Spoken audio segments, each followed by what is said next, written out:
Oakland Athletics Baseball on Comcast Sportsnet, part of the NBC Sports Group. 2 weeks ago, the green and gold gathered in the desert, and the sweet sound of baseball was back as the Oakland Athletics looked to make some noise in 2012. Flashback to 1972. 40 years ago, a dynasty was born. 3 straight championships for the Swingin' A's. A group of young and hard-nosed talent took down the Cincinnati Reds in 7 games as they captured the first ever major championship in the Bay Area. Today, a group of youth and veterans continue to gel as they themselves would love to turn some heads in the baseball world and start something special once again. It's the A's taking on those Reds only on Comcast Sportsnet, California.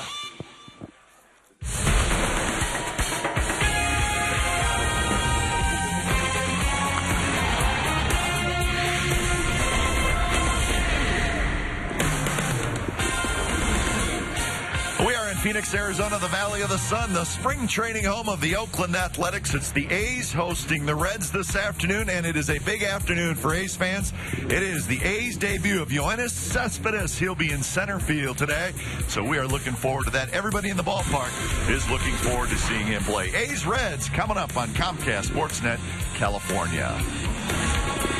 Hey again, everybody. Welcome to Oakland A's Baseball 2012 style. We are back, and we are excited. Ray Fosse and Glenn Kuiper. And really, there's only one story today. It's Mr. Cespedes, and everybody's excited to see him. He's going to play center field, Ray, and he's going to bat second. And he is a 5-tool player. There's no doubt this young man is very strong. He's a strong hitter. He can run like the wind. It's unbelievable what he is able to do. But you have to remember, he has not played a lot of baseball. So the expectations for the future, maybe not today, but at least we get a chance to see the future of the Oakland Athletics. This young Cespedes can play center field. He has the speed, and I think he's going to be a dynamite player. And one thing you have to remember, Manny Ramirez is hitting fourth today, has taken him under his wing to help him get acclimated to the United States of America, and he's done a tremendous job with him also. So we mentioned a couple of new faces. There's a lot of new faces wearing the green and gold here in 2012. We're going to see some of them this afternoon, and the main man is Bob Melvin. A's Reds from Phoenix is coming up next.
A's Baseball on Comcast Sportsnet California is brought to you by Grind's Coffee Pouches, the healthy alternative to tobacco for professional baseball. Visit getgrinds.com today.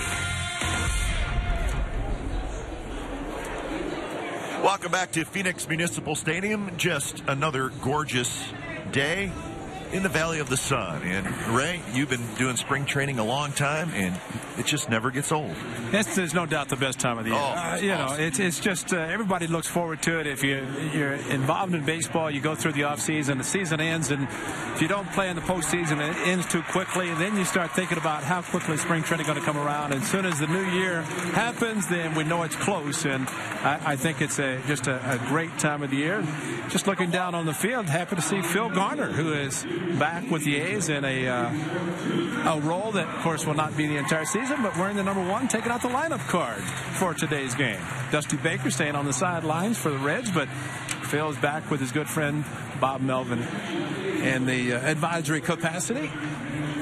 And he's running much better. He could barely walk a couple of days ago. His hip was bothering him so badly.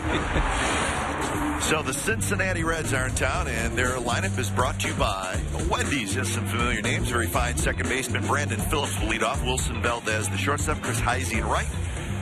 Ryan Ludwig, free agent signees in left. Juan Francisco, Todd Frazier, Darryl Jones, Zach Cozart, and Ryan Hennigan. And that's your Cincinnati Reds starting lineup. Yeah, Bartolo Colon signed with the Athletics during the offseason. A tremendous game against the Athletics last year as a member of the New York Yankees. So Bartolo Colon making the start today, his second of the Cactus League. He will be in line to follow Brandon McCarthy in Japan when the A's open the season on 28th and 29th. And, of course, he and Brandon will start the first game at the Coliseum on the 6th of April, opening night at the Coliseum. Bartolo Colon will follow him. So the first 4 starts will be handled by Brandon McCarthy for 2. And today's starting pitcher of the Athletics, Bartolo Colon. He is a different pitcher than he was when he first came up with the Cleveland Indians, and no doubt he's much bigger than he was when he pitched for the Indians. The defense behind Bartolo Colon for the Athletics today. And indeed, an entirely new outfield today, at least. Seth Smith is in left field. Yoenis Cespedes in center. Josh Reddick is in right. And Josh Donaldson. That's the story we're going to talk about today, Ray. He will be at third, Pennington at short, Rosales at second. Brandon Allen is the first baseman, and Kurt Suzuki will do the catching. Well, you're right about Josh Donaldson, and I have to say it slowly because John Donaldson was a member of the Athletics back in the 70s. Josh had no clue about that when I asked him, but Josh Donaldson a chance to play third base. He played it at Auburn and played it in the winter baseball, Dominican Republic, and he was a catcher. Of course, we saw him a couple of years ago in Toronto when he made his major league debut, so a good opportunity for young Josh Donaldson to take over at third base since, unfortunately, Scott Sizemore is out for the season. So, as always, lots of stories as spring training goes on, and Donaldson, that's one of them. Of course, Cespedes playing today in center field. So we'll talk about some of the questions the A's have, some of the roster spots that need to be filled yet. The first pitch of the ball game is a strike from Bartolo Colon to Brandon Phillips. So for the A's, this is the 10th game of the spring, and Ray, everything is a little bit accelerated because of the early trip to Japan. And for Colon today, as you said, his second start, but he's going to throw 65 to 70 pitches, and that's about where he needs to be with a couple more starts left before that trip to Japan. And that's exactly what he and Brandon McCarthy. Brandon yesterday pitched 4 2/3 innings against the Rockies. Rosales slides to his right, and that's out number 1. Now, the thing about Bartolo Colon, and say what you want about his size, he knows how to pitch. He has a great two-seam fastball. A changeup is outstanding, a slider. And like you said, we saw him last year pitching against the A's as a member of the New York Yankees. Shut out 9 innings of just excellent baseball. A two-seam fastball that he runs inside to the lefties, brings it back out of the plate. He knows how to pitch, and I think it's going to be fun to watch him this year, taking the ball every 5th day. So he'll face Wilson Valdez, the shortstop. Well, remember, Colon did not pitch at all in 2010 with an injury and then came back and pitched very well last year. He had a good first half last year. Toward Cliff Pennington, who straightens up, and that's out number 2. First 2 outs are an indication of why Bob Melvin, the A's skipper, who has the 3-year contract extension or 3-year contract last September, he wants the club to play better defense. That's what they want. Ground ball outs. Brandon McCarthy's ground ball pitcher. And Bob Melvin wants his defense to play much better than they did last year. Well over 100 errors on the season. And it's something you can work on. They have been working very hard on it. Brandon McCarthy's turned into a ground ball pitcher. We'll see some of the youngsters pitch as well. But, well, you have to have a solid defense so you don't give extra outs. It's hard to imagine with the players that the A's had out on the field last year that they made the most errors in the American League. It is 124. Yeah, it's hard to believe. And I know we talked about it last year a lot, Ray. We just felt like there's too many good defensive players on the field for them to make that many errors. This is Chris Heisey. Well, you look at the first 2 outs, the routine ground ball. Those are the ones that have to be made. You catch the ball, you throw the ball. It's 2 parts, and that's all you have to do. Jemile Weeks, the untouchable in the offseason. He is getting the afternoon off. But Cliff Pennington, he's a fixture at shortstop. Weeks will be at second base. That double play combination will be outstanding again this year. Breaking ball, swing, and a miss. So a very good inning for Bartolo Colon. And we're going to see Yoenis Cespedes. He's going to hit second for the A's. We're looking forward to it.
A's come to bat in the bottom of the first inning. No score, and the A's lineup today is brought to you by Wendy's. And it's going to start with Cliff Pennington, who's going to lead it off. Cespedes will hit second.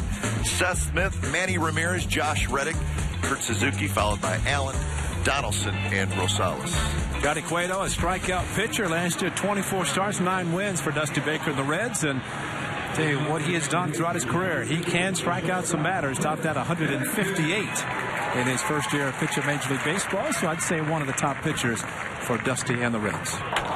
Louis Tiant delivery with the turning with a bat. He's got a little bit of everything, does Cueto. 26-year-old right-hander, and there's a good chance he'll be the opening day starter for the Reds. Facing Cliff Pennington, and then Cespedes and Smith here in the first. So Cliff Pennington leading off in today's game. When the regular season starts, Ray, there sounds like there's a good chance he could be batting maybe second. It is not for sure, but that is something Bob Melvin has kicked around. Maybe Weeks, Pennington, and maybe Coco Crisp hitting third. It's a possibility. Well, the options that he has includes a bunch of switch hitters. And, of course, with Weeks, Coco, and Pennington, all 3 switch hitters. This young man, Cespedes, is straight right-handed all the way. Pop-up right behind home plate. It will reach the seats just in front of us. So 1-2 to Pennington. When word spread after yesterday's game officially that Yoenis Cespedes would be playing in today's game, there was a lot of buzz around the Valley and, of course, throughout baseball in the Valley with regard to scouts wanting to see him, and a lot of skeptics, no doubt, about what if he can play or not, and really nobody really knows because he's not played much in the U.S. But the A's were fortunate to sign him. You have to congratulate the ball club for being able to do that. Well, I know all of us at Comcast were happy that Absolutely. Bob Melvin said, you know what, we're going to stick him in there on Saturday. Right. So we appreciate that from the manager.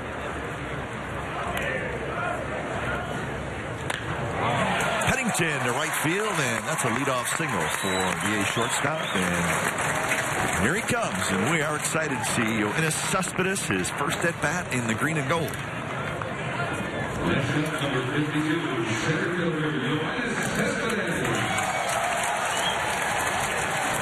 Well, he is a physical specimen, folks. He looks a little bit like a football player, but I wouldn't say he's, you know, big and bulky. He's just put together. Yeah. He's strong. 26 years old. And you watch him run. He can get down the line. He is fast. And many compared him when he first came to the U.S. with Bo Jackson. The dual sport, of course, football and baseball. And Bo put together very well. Very strong arm. 5'2" player in baseball. Great football player. So a nice comparison. If he could play anywhere close to what Bo Jackson did, especially in baseball, it'd be quite a success. But he's got all, look at that, he's got sweatbands. He looks good. He looks great. But I do think, Ray, you said it best. I don't know that we'll see Cespedes be as good this year as maybe he is 2-3 years from now. There is going to be a learning curve for him. Well, a huge learning curve, and everybody has to be patient with him. He just saw a good breaking pitch from Cueto. He's going to see a lot of those as he plays at this level. But I think as strong as he is, and we talk often about good hitters, strong hitters, confident hitters, let the ball come to them. They don't try to go out and get it. Once you do that, you commit, and you get a lot of breaking pitches. You find yourself out on your front foot, and you look badly swinging at bad pitches in the dirt. He did that yesterday over at Papago in the inter-squad game that we watched. 2-1 pitch, and the fastball runs inside. So now Cespedes in a hitter's count at 3-1. He played in what were really 3 simulated games, and what he can do in a simulated game is really leads off every inning. So he's going to get 4 or 5 good at bats. But the real thing today, 3-1 from Cueto. And a little fastball with a little movement in, and the count is full 3-2. Hannigan, the catcher, set up outside. The two-seamer came down and in. See the wind blowing, but catcher outside. Look at the pitch inside corner and framed nicely by Hannigan, the catcher. Keep it in the strike zone. He's had a hitter's count 3-1, and again, pretty good hitter's count 3-2. And that one runs inside, so it's a walk. So a first inning rally for the A's with Pennington and Cespedes on base.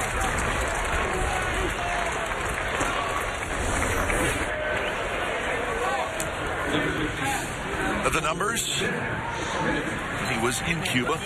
You look at the 2010-11, 333 and 33 home runs, 99 runs batted in. Quite a season for the youngster, who is reported 26 years of age. So, as one scout told me today, you know, he's not 19. He's not a rookie kid coming into professional baseball. He's 26, so he has played in a very good league in Cuba. International play as well. This is Seth Smith, one of the new Athletics coming over from the Colorado Rockies. Smith, 29 years old. His 5th season in the big leagues. All with the Rockies before coming to the A's. He's a good hitter. I guess the only thing that has held him back is whether he can hit left-handed pitching, and that was an issue for him with the Rockies. Well, we know for sure when he was acquired from the Colorado Rockies at a time when the A's had no outfielders. Now they have an abundance of outfielders. And that's the difference for Seth Smith, Johnny Gomes, Josh Reddick. Reddick, of course, in the lineup in right field today. So it all plays itself out, but as you mentioned earlier, a much shorter spring training and a lot fewer games to evaluate some of the new players. 1-2 the count to Smith, with Pennington at second, Cespedes at first. So lots of speed on the bases. Manny Ramirez in the on-deck circle. And that's a shot right to the shortstop. Valdez has it, and he's going to take care of the double play himself. So Smith hit it right on the nose, but it's a 6-3 double play. 2 outs, and here comes Manny Ramirez.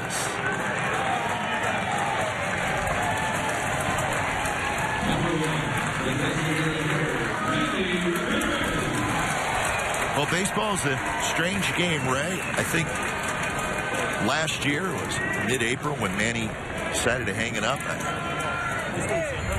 I would have said, hey, I'd be surprised if he plays again. And he is playing again.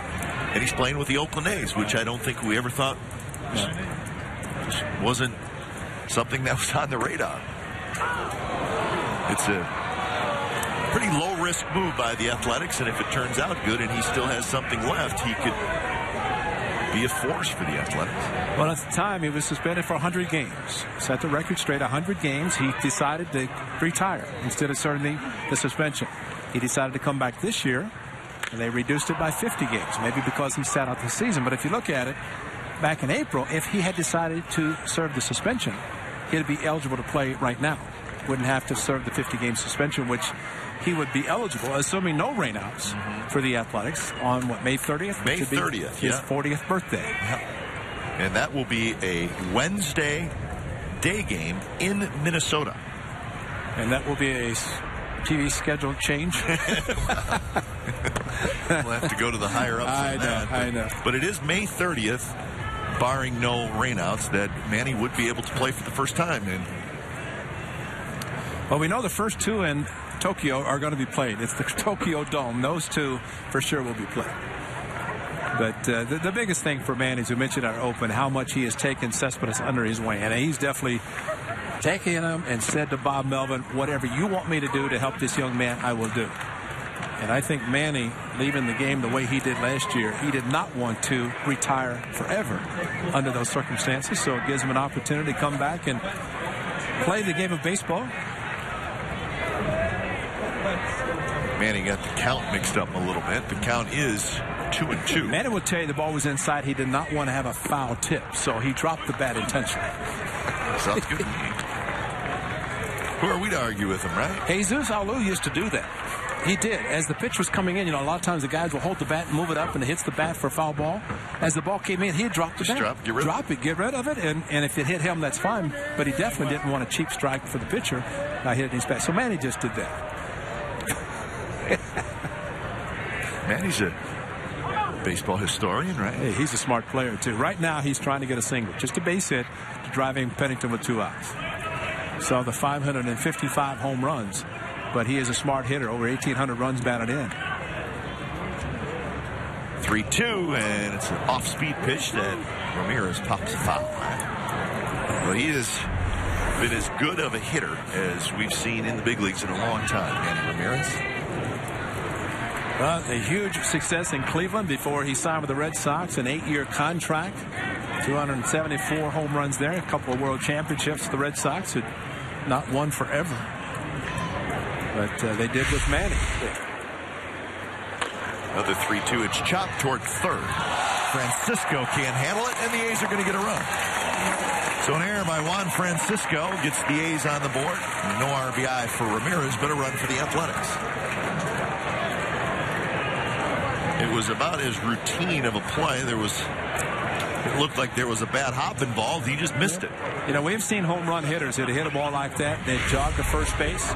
Manny Ramirez runs hard. And one thing Bob Melvin told him, you run to first base, you run hard 90 feet. That's all I ask of you. And that's been the impressive thing about Manny. In the short spring so far, he hits a ground ball. He busted down the line. That's a great example to set for the young players. They see him do it, they're going to do the same. So here's Josh Reddick. A's like what they see from the left-handed hitting Reddick, coming over from the Boston Red Sox. And well, Manny hitting the chopper out of the box and then seemed sprinting, head down, not looking back. And again, in some cases, of course, not particularly this time for Francisco, he just booted it, but guys run hard. Sometimes it forces the infielders to make mistakes. That is a number 1 on his back. It's kind of hard to tell. It's in there somewhere. Manny had signed with the Miami Marlins. What do they call them now? The Miami Marlins? Is that it? They're the Miami Marlins. Miami Marlins. He would have to cut his hair, as Jose Reyes did.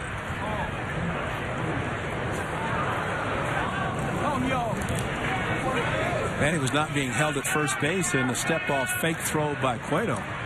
And Manny going back, but the first baseman Frazier wasn't there. Manny may be running.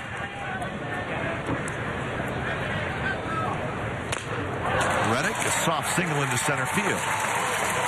So Josh Reddick reaches out, and he's got a base hit.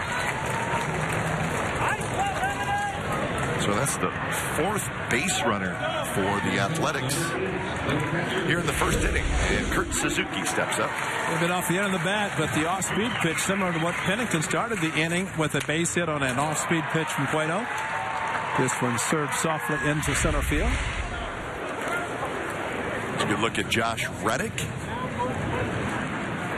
Certainly seems like Reddick will be a regular in the A's lineup. So an RBI opportunity for Kurt Suzuki here in the first inning. Ray, I think it's really important if the A's are going to do anything this year. Kurt Suzuki has to get back to the Kurt Suzuki of a couple years ago. Well, they put on about 12 to 14 pounds of pure muscle in the offseason. Had a chance to spend the offseason with his wife Renee and new daughter Malia in a very productive offseason, getting to know his family, especially his young daughter. But he worked hard, as he always does, and I strongly believe as a catcher you're automatically going to lose weight by putting on the gear. You don't need to try to lose weight by dieting. So he put on some good muscle, and he said it really helps him and felt it more swinging the bat. So it gave him the confidence to feel putting the bat in his hand. He can wait and hit any type of pitch that's thrown. Well, in 2009, he had 88 RBIs. In 2010, he had 71. Last year, 44. And I think we all feel like Kurt's too good of a hitter to have that decline in his RBI totals. And the batting average has gone from 274 to 242 to 237. Chip Hale alongside Bob Melvin, of course, the new bench coach for the A's skipper. And they've been together, and you're going to see quite a bit of that this year, this season. There's spring training during the season, a lot of conversation between the two, and Bob Melvin is very happy to bring the Bay Area product, Chip Hale, into the team this year and hope for the future. Bounced in the hole, backhanded by the shortstop Valdez, flips it across on a nice play. Side retired. A's get a run. When we come back to Phoenix Community, we're going to talk to A's manager Bob Melvin. Hi, welcome to AMCO. How can I help you?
Second inning from Phoenix. It's the A's with a 1-0 lead over the Reds, and the headset is on, and we're excited to talk to A's manager Bob Melvin, who's right next to the dugout. Bob, thanks for joining us. We appreciate it. My pleasure. A little out of my comfort zone here during the game, but I'll do the best I can for you. Well, Skipper, in between innings, you were talking, and the first thing you said, how about Manny running to first base? And, of course, we talked about one of the rules, one of the things that you have said, and Manny agreed. And just talk about that, the influence he might have on the young players, but just his hustle down the line. Well, no question. I mean, if Manny Ramirez is hustling down the line, I think everybody has to follow suit. But that's something that, we've discussed and expect early in camp, and our guys have been fantastic. It might be that one play where somebody drops a ball or like the play right there where somebody has to go a little bit quicker than they want to, and you end up getting a run out of it. So, sometimes it does work. Well, Bob Cespedes in center field today, batting in the second spot. Obviously, we're thrilled that you decided to put him in the lineup on the day we're televising. We appreciate that. But to take us through the thought process there, I know he played in 3 simulated games, and you still feel like he's still got a little ways to go getting baseball ready. Yeah, he does. He's played 8 games in December and has not played in games since. So, we think it's pretty important to get him ready. As you can tell, he's pretty well built and has a few muscles. We want to make sure that all those things are working at once. And then, you have a fact that the guy's dropped into a new country, has a lot of variables that most of our guys don't have to deal with. So we wanted to make sure he was comfortable and ready before we put him in a game. Skip, how much has Manny Ramirez helped in making sure that he is comfortable and really helping you with regard to the language barrier that obviously Cespedes has? Well, just the familiarity with him. He knew who Manny Ramirez was, and before he even got here, he was talking about how excited he was to be able to play with Manny Ramirez. So having somebody in his group like that speaks his language, kind of showing him around and showing him the ropes a little bit, it's been huge for us, and really has bridged some of the things that he has to deal with moving forward, and Manny's been great about that, and he's real comfortable around Manny. Well, Bob, with Cespedes, how much can you take pressure off the young man? Because there's the contract, and listen, I mean, the A's need some offensive players. They need some middle-of-the-order hitters, but also this is a young man who's playing here for the first time. Is there anything you can do to take a little of that pressure off? Because I got to believe that there is pressure on this young man. Oh, there's no doubt. Before he goes out in the game today, he's sitting on the bench and every camera in the ballpark's on him. So, that's probably a little bit new to him. But, what we want to do is we want to make him feel comfortable off the field too. I mean, really, when you get on the baseball field, that's natural. That's your solace. And I'm concerned more about what's going on with him off the field. So we have Ariel Prieto with him all the time, takes him to dinner, basically lives with him, and we feel like that comfortability to have somebody with him off the field in a new environment is awfully important. And to this point, Ariel's done a great job and made him feel comfortable. Well, the one thing, looking at him, he is styling already. Got the sweatbands and just like he's right at home, like he's been in forever. So he's looking great. But I have to ask you about the guy on the mound. He's a strike-throwing machine. He's a veteran. He knows how to pitch. Hung the breaking ball there. But talk about the acquisition, the signing of Bartolo Colon, and like Manny Ramirez with Cespedes, how much can Colon help the rest of your pitchers, especially the young guys? Well, he's a leader by example, and you look at him at the age that he's at and be able to be a power pitcher still. I don't know that we have anybody that has as good a command as he does. I mean, he was ready from day one as far as his bullpens. I was shocked to see how crisp his bullpens were. And when you're trying to speed things up for a couple of starters to get ready for Japan, we feel like he's able to do that. So it's pretty much a natural with McCarthy and he pitching the 2 games in Japan. And he's been nothing but a professional that's done his. He's here early in the day and takes care of business every day and leads by example. Todd Frazier is the hitter. Well, Bob, you mentioned the Japan situation. How different is it preparing a shorter spring training as opposed to a regular spring training? Because a week and a half, you guys are going to be heading for Japan. So it is a tighter schedule spring training wise. It presents its challenges, definitely, but spring's never going to drag for us. You always have that 7-8 day window where things start to drag a little bit. It's not going to be the case for us. We get out of here on the 22nd. Like you said, we're 10 days away from that. So, we're going to start extending our guys. After today, I'm going to start extending our guys a little bit more and playing close to 9 innings. we do only play 2 games there, though, so you can overdo it to an extent. We'll have a little bit of a larger bullpen there, I think, with our roster makeup, so we don't want our starters to think they have to throw 110 pitches.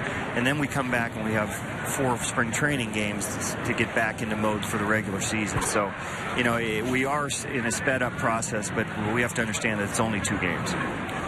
Skip, you mentioned McCarthy and Cologne, who will start the first 2 games probably in Japan as well as back on the opening weekend at the Coliseum. But what about the remainder of the starters and how you're projecting them and getting their proper work in, because Dallas Braden and Brett Anderson are not going to be available, and it looks like you're going to have to select 3 or at least 2, maybe 3 for the remainder of the staff. Right. And then, it's exciting that we do have as many good young arms competing for spots in the rotation.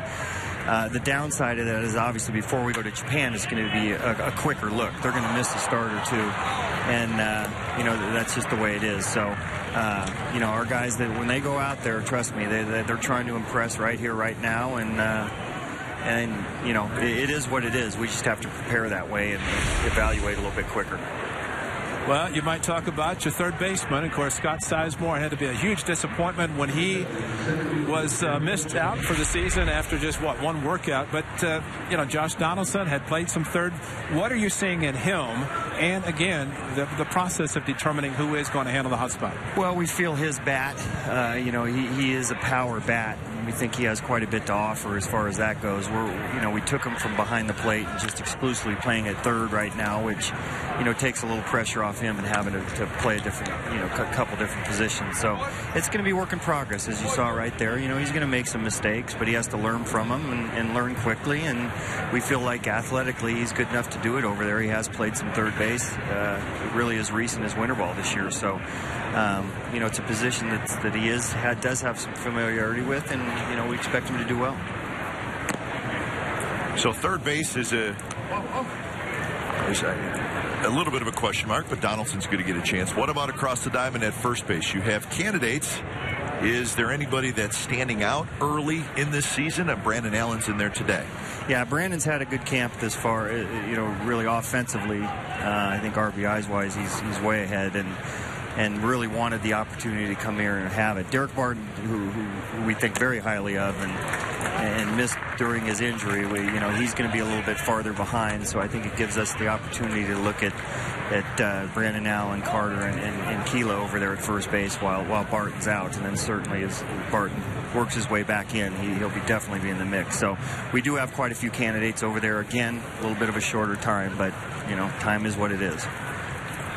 Darryl Jones is the hitter, and the count is now 2-2. A couple of runners on for the Reds here in the second. Above the first 2 outs recorded by Cologne in the first inning were ground ball outs, and unfortunately the error made by Donaldson at third base. But we touched briefly at the beginning of the telecast about the number of errors the club made last year, and I know that was one of the emphasis on this spring, to work on eliminating a lot of those errors. Mike Gallego, you brought back an outstanding infielder coach. How much has that played into the spring so far, and the amount of work you guys have put in to try to minimize those errors? Well, we put a lot of work in, and we've prioritized it, so they know that it's important to us. We have Chip Hale as an infield guy, and Phil Garner here that's an infield guy too, so we get a pretty work. I don't know if you... Whoa. Donaldson got him in the head. And he tried to put the tag on him, and third base umpire says that he's safe. Close play. The throw is a little bit high. Looked like he tagged him in the helmet as he went up and brought the glove down. Well, Skip, we will tell you whether it was a good call or not. I can't go out there and argue right now. I got this headset. So you guys got me tied down. Seat belted here. But it looked like Donaldson with a high throw. It should have been an easy strike him out, throw him out. The high throw. Donaldson bringing it down. No, I think he tried but missed his helmet. It looked like he maybe got his hand. Right hand was stuck out. Anyway, it was not an arguable call. So you're fine.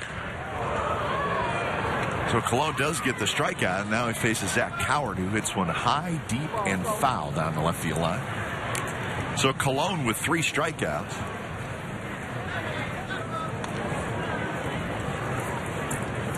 But you were talking about the emphasis on, and again, Bob, you're a catcher. You talked about 3 pretty good infielders working, but errors are unfortunate because you get extra outs and a lot of times unearned runs. But it seems like the routine plays are the ones that should be made, and you can work on those. How do you feel about that? Oh, absolutely. All the routine plays should be made, and we have the guys to be able to do it. So, like I said, we prioritized it real early in camp. We worked very hard. Our drill, I don't know if you saw our workouts today, but we were working really hard on defense today. So,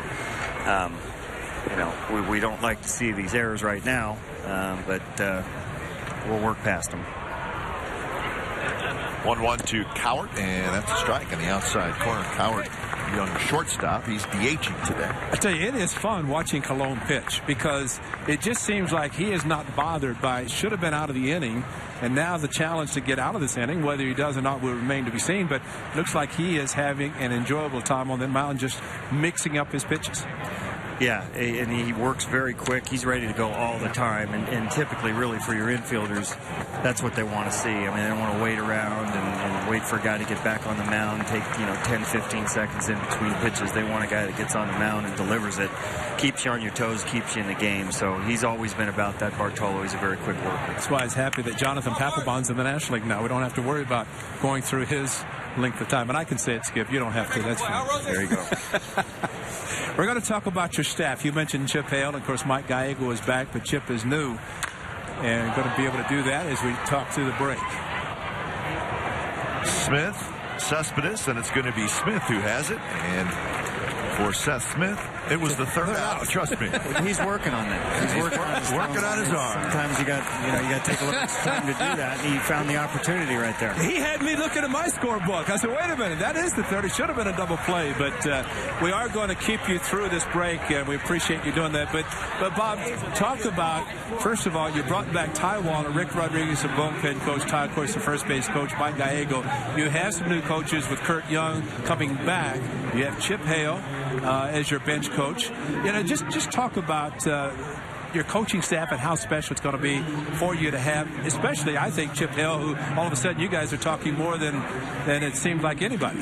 Well, he was a natural. I mean, he was with me in Arizona for several years, ran spring trainings there. Phil Garner always told me when I was his bench coach and his spring training coordinator, he goes, I can sleep because I know you're not. And that's exactly the way it is with Chip. I don't think he does sleep, maybe 2 hours a night tops. He's always thinking about, what we're doing the next day as far as drills and fundamentals and so forth. Everything goes on time. You can see him going from field to field, making sure everything's done. He's like a drill sergeant out there. And on top of that, one of the best baseball people I know. So I know when I go to him for advice, he's thinking along the same lines I am. He knows our personnel very well. He knows the opposition very well. And really, he was a natural for me. And Chili Davis, I know he was brought over also a switch hitter as a player and a very good one. How important will he be on your staff, especially with so many switch hitters? Yeah, I think he's already made a difference. He can relate to the Weekses and Penningtons and Cocos and guys like that switch hit, but was always a clubhouse presence. Always a guy that young players, veteran players always migrated to him because of his knowledge of hitting. He was a professional hitter. You look at his numbers, I think 5th all time as far as home runs for a switch hitter. So his presence comes before he even walks in the room, and he's been right on time for us. He's already made an impact. Well, Bob, we appreciate you stopping by. We're going to let you get back to managing, and good luck with the rest of the spring training. All right. Thanks, guys. And if you need to argue, you don't have an excuse now. You get to go out there. Exactly. All right. Thanks, Bob. Thanks, guys. Joe, always fun talking to the manager, class man, and we've enjoyed being around him for 4 months last year. 3 months. What's been impressive about watching him, and a lot of times when a manager hires coaching staff, it's like telling the players, if they say something to you, it's like it's coming from me. He does not have to be involved in everything, but he observes everything. So when they're working on infield plays, he's off to the side because he knows whether Chip Hale or Mike Gallego, they're running those infield plays. But he's on top of everything, but the coaching staff is going to be outstanding.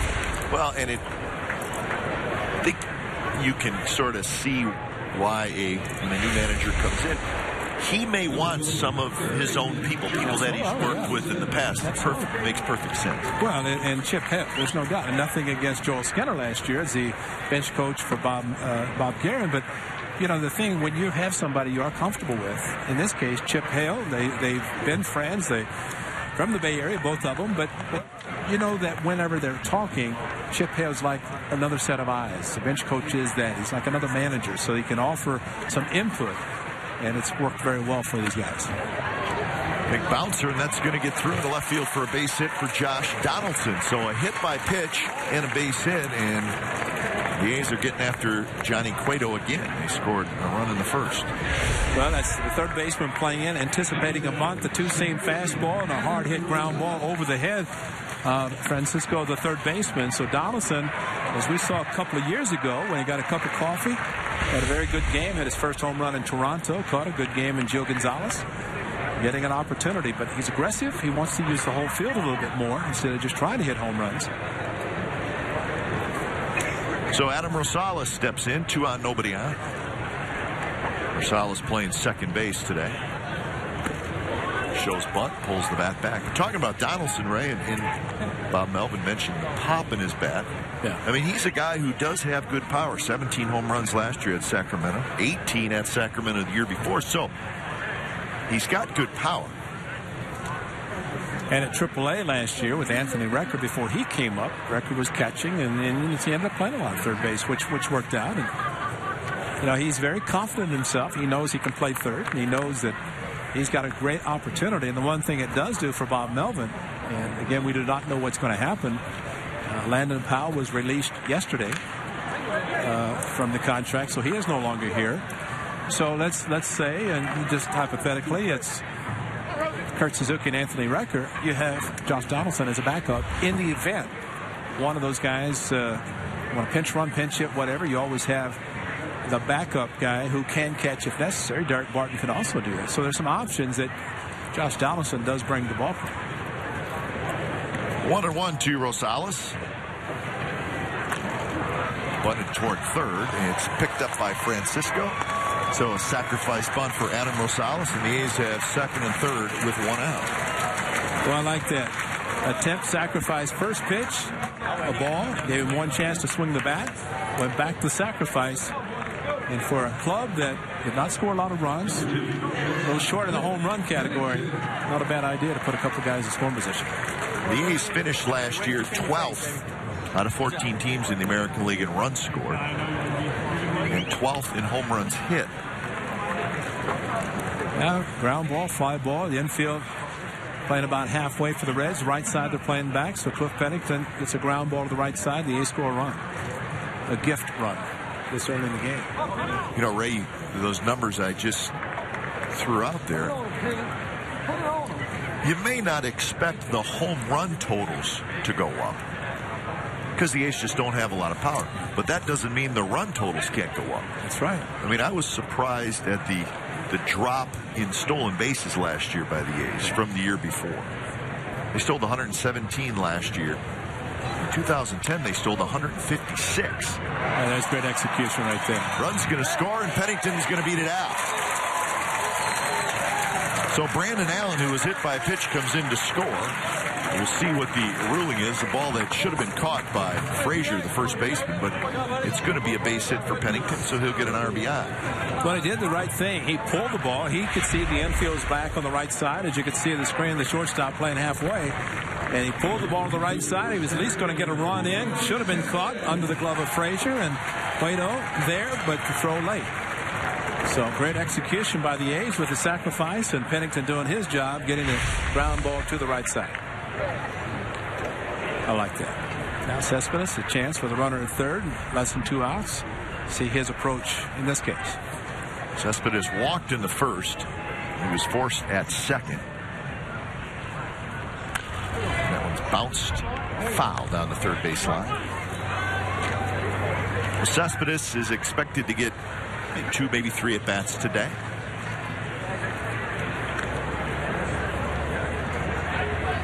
So he will be on the fast track to get ready, and hopefully will be ready to go by the time the A's leave for Japan. Well, the A's have an off day Wednesday. Otherwise, they play every day. It's a shot center field, and that's a base hit for Cespedes. Coming in to score is Donaldson, and it is 3-0 A's. So a single and an RBI for Luis Cespedes. Right up the middle. They got a high fastball from Cueto, and very quick bat with the pitch up the middle, and that has to take a lot of the little pressure, but a smart approach, not trying to pull the pitch. I was kind of hoping he hit a ground ball and show off his speed, trying to avoid a double play. Maybe he can score from first on an extra base hit and really show his speed, because he can definitely run. So 3 hits and a hit batter in the inning, and the A's have scored twice. Here's Seth Smith, 1 out. So Johnny Cueto threw 32 pitches in the first inning, and he's got a bunch going here again in the second. So he's throwing 10 here in the second, so 42 so far.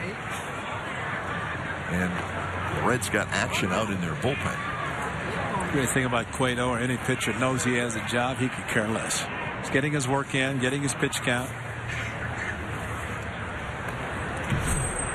The joys of spring training, Ray. Down in the bullpen for the Reds. Plays Zavada. No clue. Plays Zavada, huh? You sure? Yes. Yeah. Well, the Reds are smart. They put names on the back of their uniforms. Inside to Seth Smith, who hit a shot at the shortstop that turned into a 6-3 double play. Yeah, he was just trying to think. The Diamondbacks, we saw him with Arizona. Came to Oakland and showing off the Golly Fingers handlebar mustache. It's a good one. Change-up from Cueto, and he's got a good one, and you just saw it there. 2-2 to Seth Smith. See, Steve Vucinich is smart. He's been around since 1968. The A's equipment and clubhouse manager on the home side. There's Raleigh to be in for the weekend celebrating the 40th anniversary. But Vuce knows that if he puts names on the back of the uniform, he cannot duplicate their numbers. I always like that look of Raleigh yawning. Just another game, I'm going to have to say, huh?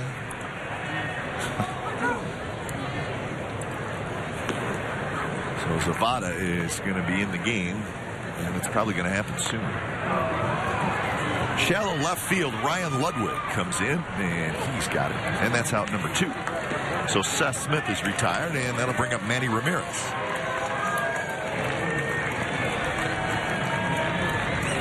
Well, in the Phoenix area this weekend, obviously lots of Bay Area fans down here with the A's and Giants. And the Sharks are in town as well. The Sharks will play the Phoenix Coyotes tonight. Sharks terrific play-by-play man Randy Hahn is going to join us next half inning. We're going to figure out how to turn the Sharks around and get them rolling again. And that's just what we're going to do next half inning. So appreciate Randy stopping by. Randy would tell us that if broadcasters can do that, we would not be in the booth. We're going to do it. I'm telling you, we got to get the Sharks rolling. They're scuffling. Well, he's dressed the part. I'll tell you that. He's got the Bermudas. He got the flip-flops on. T-shirt. Oh, I got a nice shirt. That's good, though. 0-1 to Manny Ramirez.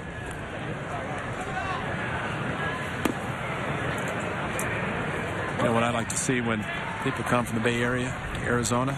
I don't care if it's 30 degrees. I have Bermudas on. Oh, no question. You figure, I'm going to Arizona, spring training or sunshine, freeze to death, but I'm going to have Bermudas. So you, same way, right? First summer? You have to, yeah.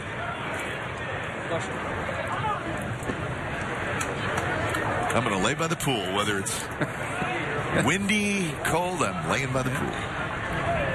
There you are. But it's a nice day today. It's about 75 degrees, and it is supposed to heat up as next week. 82, average all week, 82. We'll take it. Manny had a good swing, fouls it down the right field line. Cueto definitely is adding some length to this game, time-wise. The Big Red Machine fans are in town. Of course, they train in Goodyear. Moved from Florida, along with the Cleveland Indians, sharing a facility in Goodyear. Goodyear is west of Phoenix.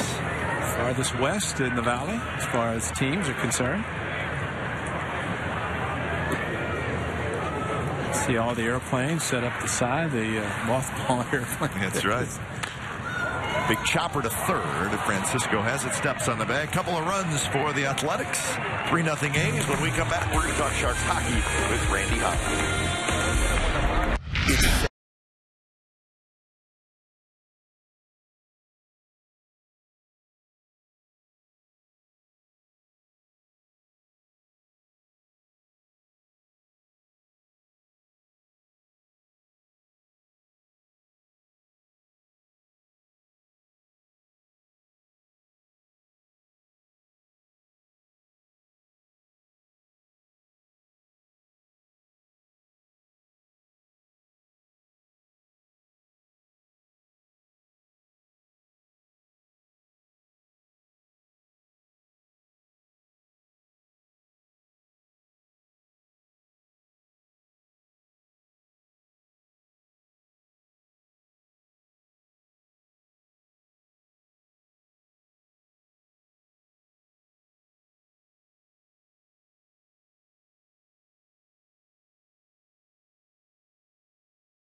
Saturday night on ice, the Sharks road swing continues with a trip right here to Arizona to take on the Coyotes. The division is on the line, and tonight is a huge match. The Sharks and the Coyotes. Coverage begins at 4:30 with Sharks pregame live. Complete Sharks coverage every night on Sportsnet Central and CSNCalifornia.com. The home of Sharks hockey is Comcast Sportsnet. Welcome back. We're pleased to be joined by Randy Hahn, 21st year as the play-by-play man for the Sharks. Randall, good to see you, buddy. Good to see you, Why gentlemen. are they knocking these guys down on that little highlight we had? They don't play that way in hockey, do they? Absolutely. We have a game tonight?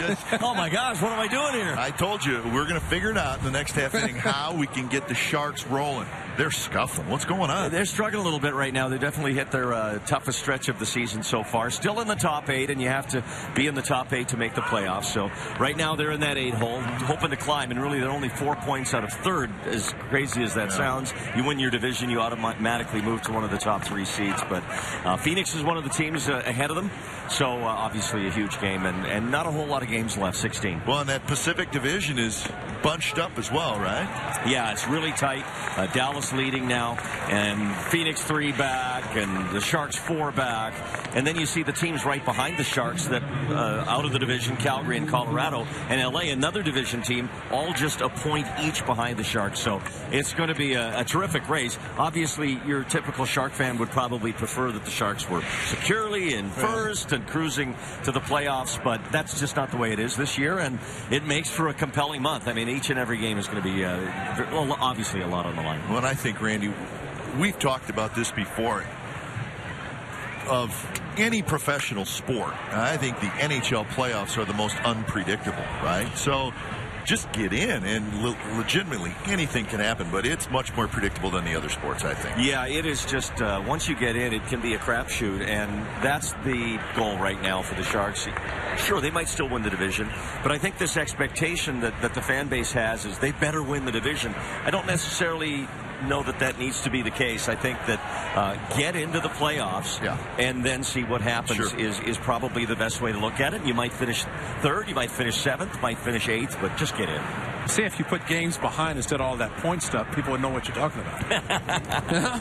Make it a little bit easy. See, a half game behind, or the points thing, I could never understand. Believe me, Ray, in the hockey culture, fans and media want to change so many things all of the time. Really? That's the last thing we need. Well, listen, I admire you for just knowing the names and pronouncing the names. So you've got to be some challenges at times, huh? Well, I'm sure glad we don't have Seth Smith to say. Cespedes and Smith. Cespedes and Smith. Even without one, I'd be accused of having a lisp. Randy's good. He's one of the good ones. Exactly. But, boy, there are some names that, and the excitement, boy, that's just hearing the score calls. I mean, that... Yeah, there's so much passion in the game. Yeah, it's such a passionate sport. It's a full-on body contact sport, and I think that translates into the way it's broadcast and presented as well. Cespedes takes care of that for out number 2. So tonight is a big matchup, though. Yep, it's and I'm told a huge crowd. Of course, the Phoenix Coyotes have been going through difficulties off the ice. They've been actually owned and operated by the National Hockey League for the last 3 years. The league purchased the team out of bankruptcy, and they've gone through a 3-year process of trying to identify new owners and get them to take this thing over in Phoenix, in Glendale. Is it close? It's not close, and we've come close a number of times, and there's been a number of key people involved that have taken it right down to the wire and just have been unable to close the deal, including Jerry Reinsdorf, the White Sox owner, who's tried to buy the team as well. All right, Randy, you know what? I'm going to come down and see you guys tonight, if you don't mind. Well, I brought you guys a 3-0 lead. I expect nothing less than that tonight on the hockey game. I'll get you 2 goals. All right. See you, Randy. Good to see you guys.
Season ticket plan, you will lock in the lowest price on tickets. A's season tickets allow you the flexibility to customize your own plan.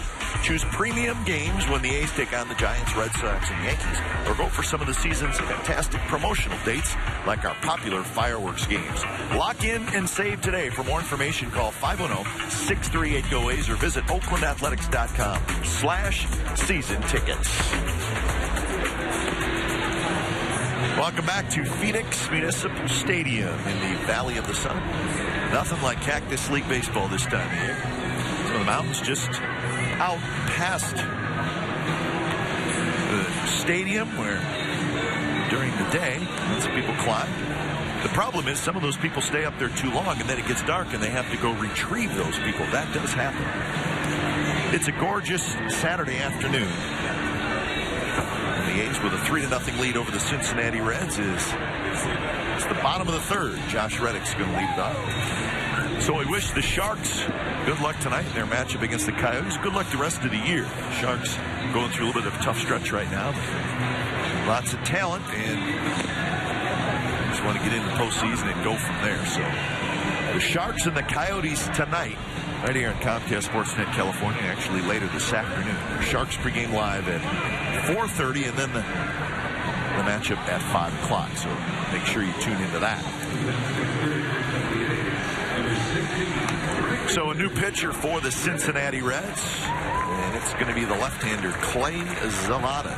Johnny Cueto is done. So he got his work in. His final pitch total was 51. Probably hop in his car and head back to Goodyear and be done for the day. Yep.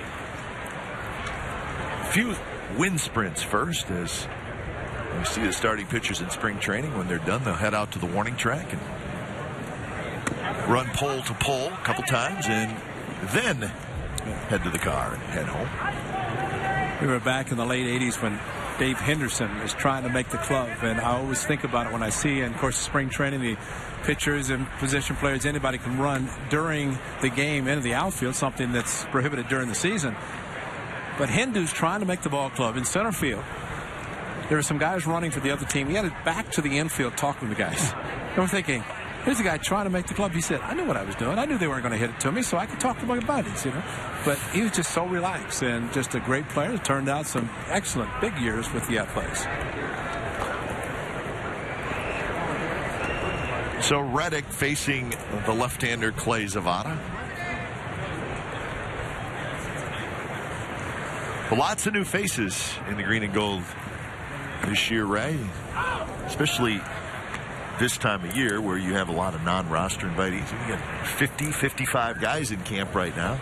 Maybe even more than that. Yeah, there might be a cut coming up pretty soon. Don't know exactly when, but you can tell by the number of players, especially in the A's side, this being a home game, number of players in the A's bench quite crowded.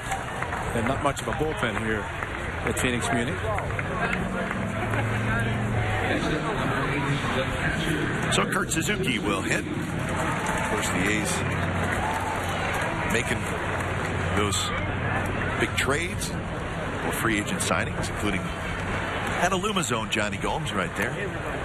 Johnny should get a fair amount of at-bats this year for the Athletics. Well, it's the Fan Fest. He was showing off his mohawk. He did not have a baseball cap on at the Fan Fest. So fans got to see the new look from Johnny, which started back with the Tampa Bay Rays a couple of years ago, and he kept his mohawk.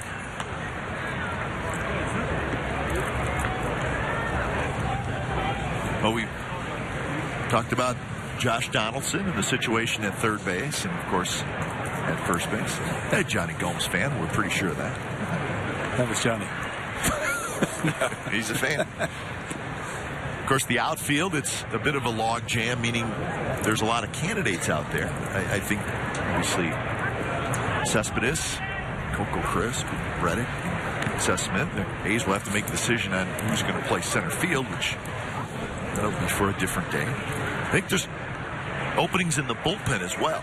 I mean, this is a pretty good time to be a young pitcher in the A's organization, because if you're in camp and you show them what you can do, you got a shot. I mean, realistically, Ray, in the bullpen alone, there's probably 3 spots. Right. You figure Fuentes, Balfour, De Los Santos, Joey Devine.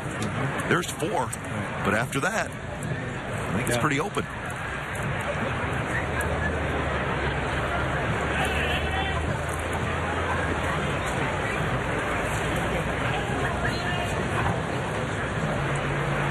With Andrew Bailey traded to the Red Sox, Bob Melvin, Kurt Young back with the A's, going to have to figure out who the closer is going to be, and there are a number of candidates for that, because Brian Fuentes is setting on 199 career saves. But Andrew Bailey, when healthy, got the ball in the 9th inning. But guys leading up to that because of his injury, Brian Fuentes got the opportunities. Grant Balfour a couple. So back-to-back walks by Zavada. But it certainly was a busy offseason for the A's.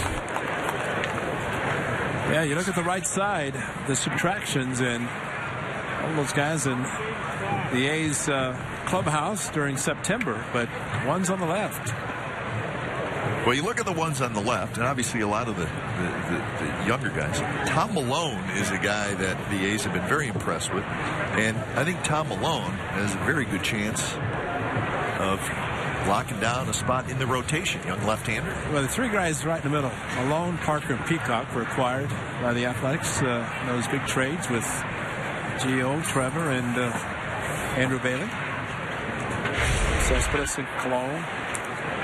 So Smith and Johnny Gomes, of course, and one time with the A's, outfield just not there, but that's a much changed thing now. That is Tom Malone. Again, he's a left-hander. Came from the Nationals, and he has looked very good in his 2 appearances down here.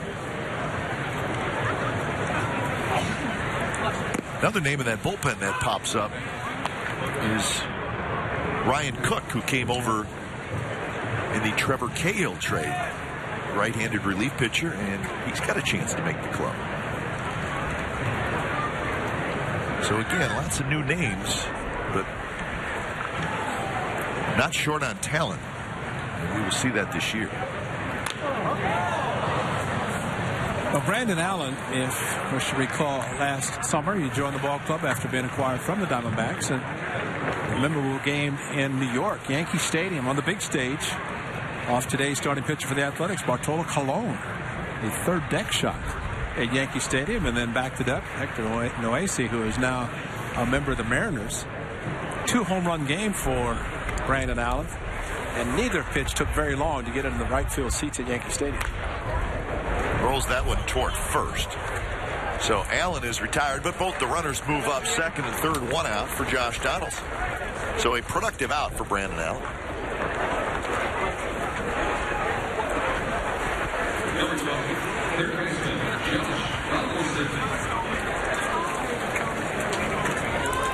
So Josh Donaldson will hit.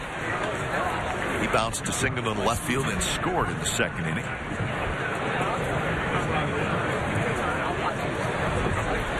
Donaldson was part of the Rich Harden trade when the A's sent Harden to the Cubs. It seems like a long time ago. It was 2008. Sean Gallagher, Eric Patterson, Matt Merton, and Josh Donaldson came to the A's, and Rich Harden went to the Cubs, along with Chad Godin.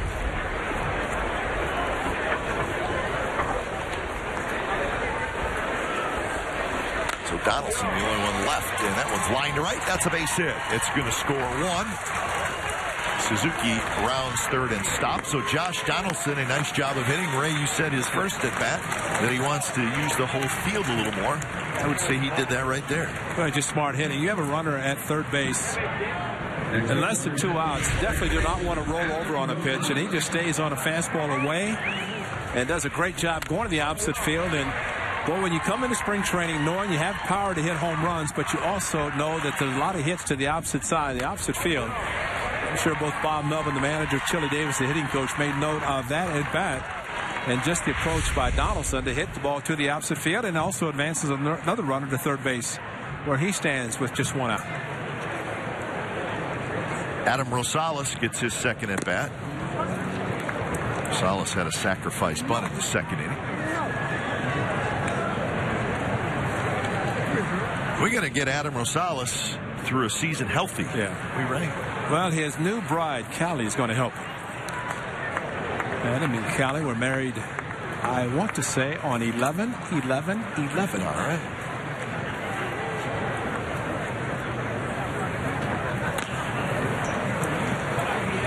Well, you asked him yesterday, how you feeling? And he said, well, the foot feels great. My shoulder's a little sore. But he had a little bit of a freak accident with his shoulder. Tripped and fell. He's okay. But the good news, his foot's okay, because his lower body creates all the energy, the excitement, runs on everything, runs hard everywhere. Right field, going back is Heisey. Tagging up is Suzuki. He will score without a throw. So another good at-bat, and we've seen some good at-bats in this inning by the Athletics, and it is now 5-0. Sacrifice fly for Rosales. Well, you've got a bunch of guys down on the bench, this staff holding the breath, saying, well, if we can do this during a regular season, get a couple of walks to lead off the inning, you get a ground ball, advance 2 runners, and then you have an opposite field base hit, an opposite field sac fly, and you score those 2 walks. That's great production. Well, I think they're going to absolutely have to. Exactly. You know that's what I'm saying. Yeah. You want it to carry into the season, but this is a great way to prepare with those at-bats. And again, oh, what a jump. He got a huge jump to Donaldson, and he was going to make it no matter what happened. But Bob Melvin talking about Chili Davis and how those hitters have don't even slide. But there's your surprise. Don't pay attention to him. Get in the scoring position with 2 outs. Lofted toward Ludwig in left center. Make that toward Jones in center field. He's under it. Side retired. 2 more runs for the Athletics. They've scored in every inning. It's 5-0. Grant Balfour is going to join us when we come back.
Top of the fourth, it's the A's with a 5-0 lead over the Cincinnati Reds. And joining us downstairs is Grant Balfour. Grant, thanks for joining us. We appreciate it.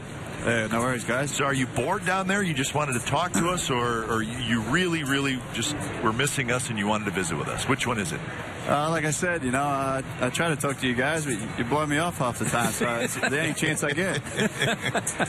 We apologize. We will not do that anymore. I'll force it on you now. So. No, we never blow you. We were talking between innings. You said beautiful, sunny Arizona. Of course, you trained when you were at the Tampa Bay Rays down in Florida. What's the difference for you as far as training in Florida versus Arizona? Yeah, it's a little different. I mean, obviously the air is different. It seemed like for a pitcher, the running's a little tougher out here, and your conditioning's probably a little tougher with the thinner air and things like that, and the movement of the ball and things like that with the humidity in Florida, it's a little easier with the breaking balls and stuff. But hey, it'll get you prepared for the season. Well, Grant, we see you smiling, having a good time, and this is the same guy that when he goes to the mound, we see smoke coming out of your ears, and you are fired up. So is this just the two sides of Grant Balfour? Yeah, this is the laid back day off. Just enjoy the game side, and then the game face will come on here in a couple weeks. I'm looking forward to it. Well, we enjoy the game face. Oh yeah, it's fun, especially when there's nobody yelling and we can hear everything you say. I mean, that makes it fun. But Grant, no doubt a different season for you, in a sense, because Andrew Bailey, who pretty much got the ball in the ninth inning all the time, is no longer with the club. So all of a sudden, that ninth inning is open. How do you approach spring training this year, knowing that there is that possibility you could be the guy that Bob Melvin, Kurt Young call on to close the game? Yeah, I mean, it's one of those things where, I come into spring, I'm kind of doing the same thing. To be honest, I started out a little slow, but, I'll have myself ready. I felt like I threw the ball pretty good yesterday, and I feel like things are coming around, and I look forward to taking on that role. If they give it to me, I would love the opportunity. So, now, Grant, you've pitched the 8th inning, and you've pitched the 9th inning, and how much different is it? And do you notice a difference? I mean, there's that old baseball theory that, wow, some guys just can't pitch in the 9th inning. Yeah. Tell us what you think the difference is, just from a mental standpoint. Yeah, I mean, obviously, there's no one. It's kind of the thing with it. I guess there's no one behind you. It's you come into the game and you're the last guy standing, kind of thing, last line of defense, I guess. And so maybe you got that in the back of your mind, whatever. But I see it as an opportunity to go out there and challenge guys. And I love pitching those kind of situations. I love pitching in close games and tight situations. So I'll take it on, and if they give me the opportunity, I'd love to do it. Kurt Young had been with the Athletics, went to Boston last year. For the 1 year he's back. Having Kurt Young as your pitching coach last year, Ron Romanek in your first season with the A's, any differences, or again, how do you look at, say, a new pitching coach, someone who obviously saw you last year when Kurt was with Boston, but now he's working with you as your coach? Yeah, I mean, Kurt's pretty laid back. He's a great guy to be around. I've just the short amount of time that I've got to know him, I'm enjoying it. He said, let's just do our own thing, go out there, and he'll give us a couple little hints here and there, what we need to do. But he's pretty laid back, and I like that about him. So, a couple of runners in scoring position for Cincinnati Reds as we're chatting with Grant Balfour. Grant, everything a little accelerated in spring training, but how many appearances or innings do you feel like you need before you're really ready to go for the 2012 season? I usually like to get around 10 appearances, and I think before we go to Japan, I'll probably get around 7 or 8, and then I think obviously the week coming back, I'll probably get a couple more appearances right there in the Bay Series against the Giants and whatnot. So we'll be where we need to be when it all gets started off. So.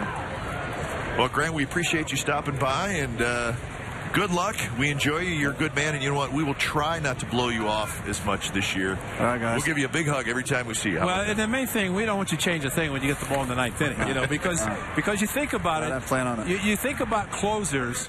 There have been some, well, I wouldn't even use the word that I'm thinking about, but, it's kind of different in a sense. So you have the great approach mentality for a closer. So I think it's going to work perfectly if you have that role. That'd be great. No, I mean, whatever role I'm in, I'm not changing a thing. I feel like I've had success the last few years doing what I'm doing. So, great. It's another inning. We wish you a lot of success in your second season. Thanks very much, guys. Thanks, Grant. Good talking to you. All right. So it's going to be a 1-6-3 putout, and it's going to be an RBI for Todd Frazier. So the Reds are on the board. And a hard hit ball off Bartolo Colon, but carrying perfectly to Cliff Pennington. So a very unusual 1-6-3 on the putout. Colon is okay. Well, actually helped get an out off his right shin, looked like, but right to Cliff Pennington, who started up the middle for a ball that he would not have been able to reach. RBI for Frazier, but a second out of the inning. Darryl Jones steps in. We said Bartolo Colon. Somewhere around 65 pitches is where the A's would like him to get to today. And that was pitch number 57. Cespedes is under it. He's got it. Side retired. A run for the Reds and a couple of hits. We're going to the bottom of the fourth. 5-1.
The Seattle Mariners. It'll be Friday night, April 6th.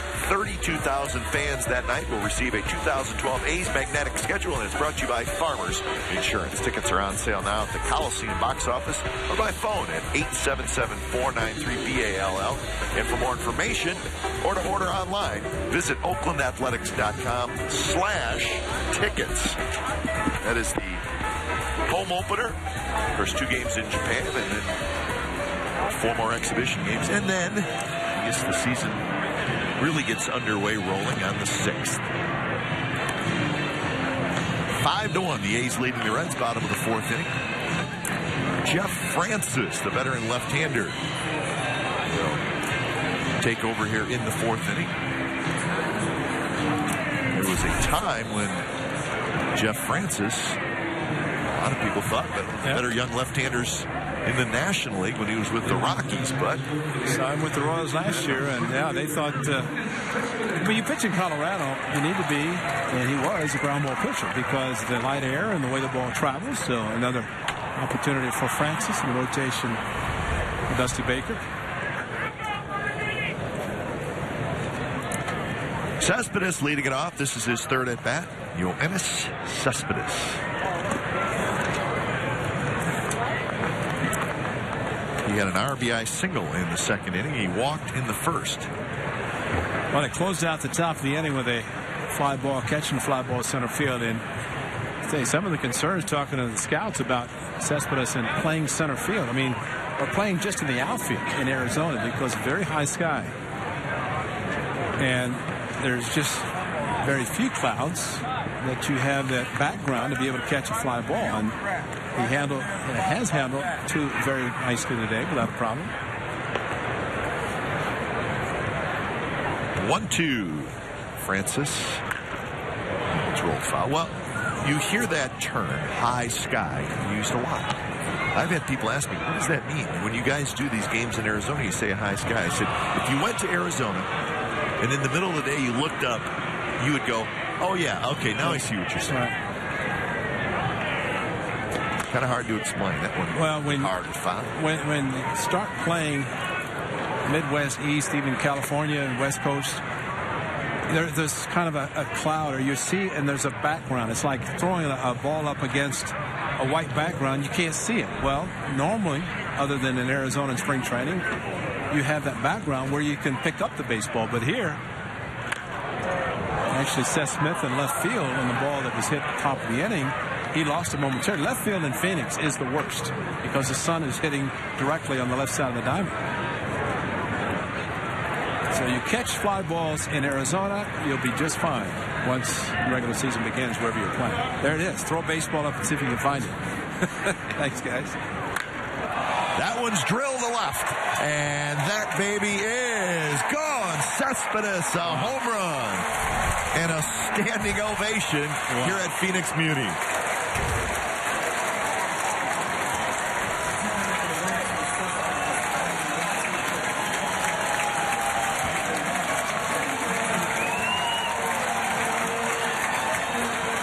Folks, he's got the trot of a home run hitter. Skipper Bob Melvin welcoming him to the dugout. And we talked about reacting. He just reacted on a hanging breaking ball from Francis on a 1-2 pitch.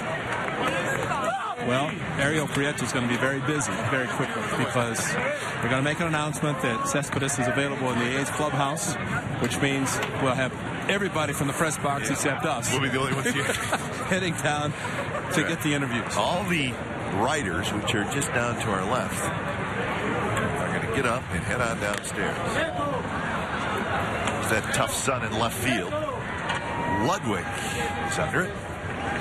So that's out number one. Let's check out the home run by Cespedes. Pretty good chance we might be seeing a lot of this, but there it is. Just crushed it. And again, nice walk. He knew it was gone. And I think everybody did with the sound of the bat. And that's what the folks over at Papugo and the games that he participated in, simulated games, they heard that crack as well and saw a few. Well, Ray, he had 3 at-bats today. We don't know if he's going to get any more, but 3 at-bats. He has seen a total of 15 pitches. What does that mean? Well, he's not anxious. You know, in his first at-bat, I thought in his first at-bat, which he walked on a 3-2 pitch, he was very calm, very patient. And I think just the way he approached it, and it's almost like he's facing major league quality pitchers, where over at Papugo in the simulated games, granted, minor league pitchers, and maybe the competition upped it a little bit, and he's handled it extremely well. He's got a tough act to follow. I mean, for the remainder of his playing time. His first game, walk, RBI single, home run. Well, the batting average is it just simply cannot get any higher. Right? It's maxed out, right? It is maxed. Manny Ramirez has reached on an air and bounced to third, so he's 0 for 2. That one hit in the hole. And Valdez, the shortstop, unable to pick it up cleanly, and Manny Ramirez is aboard for the second time. It's going to be in the air. That should have been the base hit. That probably should have been the base hit. Yeah. So Manny's going to be done for the afternoon. He gets 3 at-bats. Sprinted down the line 3 times, and he's good. Well, I thought Bob Melvin, and that was going to be a tough play, especially the way Manny was running. The backhand deep in the hole, and Manny sprinting down the line. It's all Bob Melvin asks. Just run hard. Give me 90 feet. The rest of it will take care of itself. So here's Josh Reddick. Reddick always a foul toward the Reds dugout. Well, immediately out of the box, he had to hold his helmet, keep the helmet on his head with the hair, but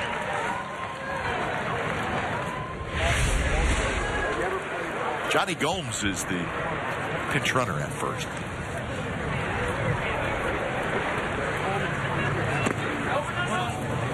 Brian Fuentes is warming up in the A's bullpen as Bartolo Colon looks like 4 innings. It's going to be enough for him in his tune-up, or at least his second outing. They have 2 more before facing the Mariners in Japan.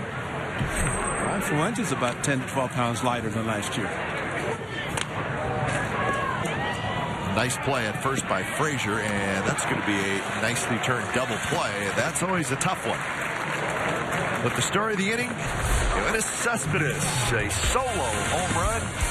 He's been terrific today. 6-1, 8 lead.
CINCalifornia.com for exclusive spring training footage and content you cannot find anywhere else. Be sure to check out our latest behind-the-scenes footage as we mic'd up A's bench coach Chip Hale.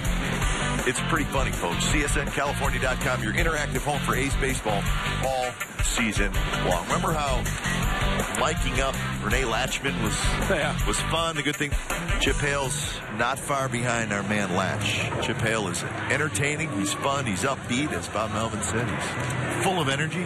He's also a hard worker and a great preparer. He definitely, anytime somebody running a spring training camp, I just wish our cameras could be down in the clubhouse and look at just the board of how everything's highlighted. Everybody knows where they're going to be regardless of the time of the day. So very well prepared. And Ty Waller, 2 years removed from handling those chores, he looks over at Chip. He says, I can sleep at night, Chip, because you're here. Thank you. Yeah, and Chip Hale probably started working on those probably the day after he got hired. That's right. Brian Fuentes takes over here in the 5th inning. So Bartolo Colon goes 4 innings. What was his final pitch total? Was 55. So 3rd appearance for Brian Fuentes. Couple of innings so far. We talked about the back end of the bullpen. Brian Fuentes, his experience, no doubt, signing with the A's a 2-year contract. Second of the 2, and I think he would love to step into that role. He actually took Andrew Bailey's number. Took 40. Alan Cowgill takes over in center field as Cespedes' afternoon is finished after 4 innings. I think Fuentes might have had 40 before he came over. Nice play by Donaldson as he spears the line drive. Yeah, I think 40 was the number he wore with the other teams. Rockies, the Angels. Well, the hot corner and the hot shot timed perfectly by Donaldson at 3rd. When you're behind the plate and the catcher, the ball's being thrown to you, you don't have to even think about things like that at third base. But like we said, he has had the experience of playing there. So 1 out. Ryan Hannigan is going to be aboard with a line drive base hit to right field. So Cowgill is in. Cespedes is out. So that's the only change defensively for the Athletics, along with Fuentes.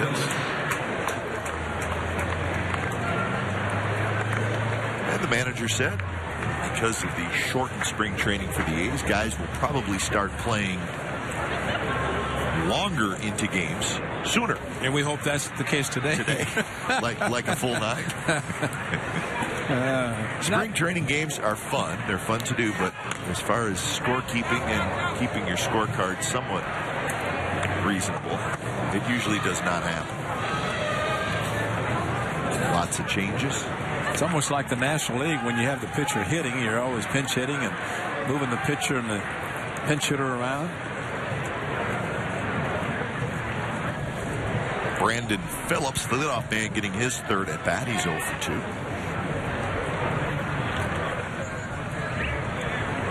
Now the Reds last year had high expectations, but ended up 79 and 83. And remember, in 2010, they won the National League Central. So they're trying to bounce back, get back into the playoffs. Warming up is Brad Peacock. So we'll get a look at him, who's vying for a spot in the A's rotation. Well, Jockey, the former A's assistant GM, now the GM of the Cincinnati Reds, the Rockies, the Cardinals, and now the Reds. Making the moves to try to make them a better club this year.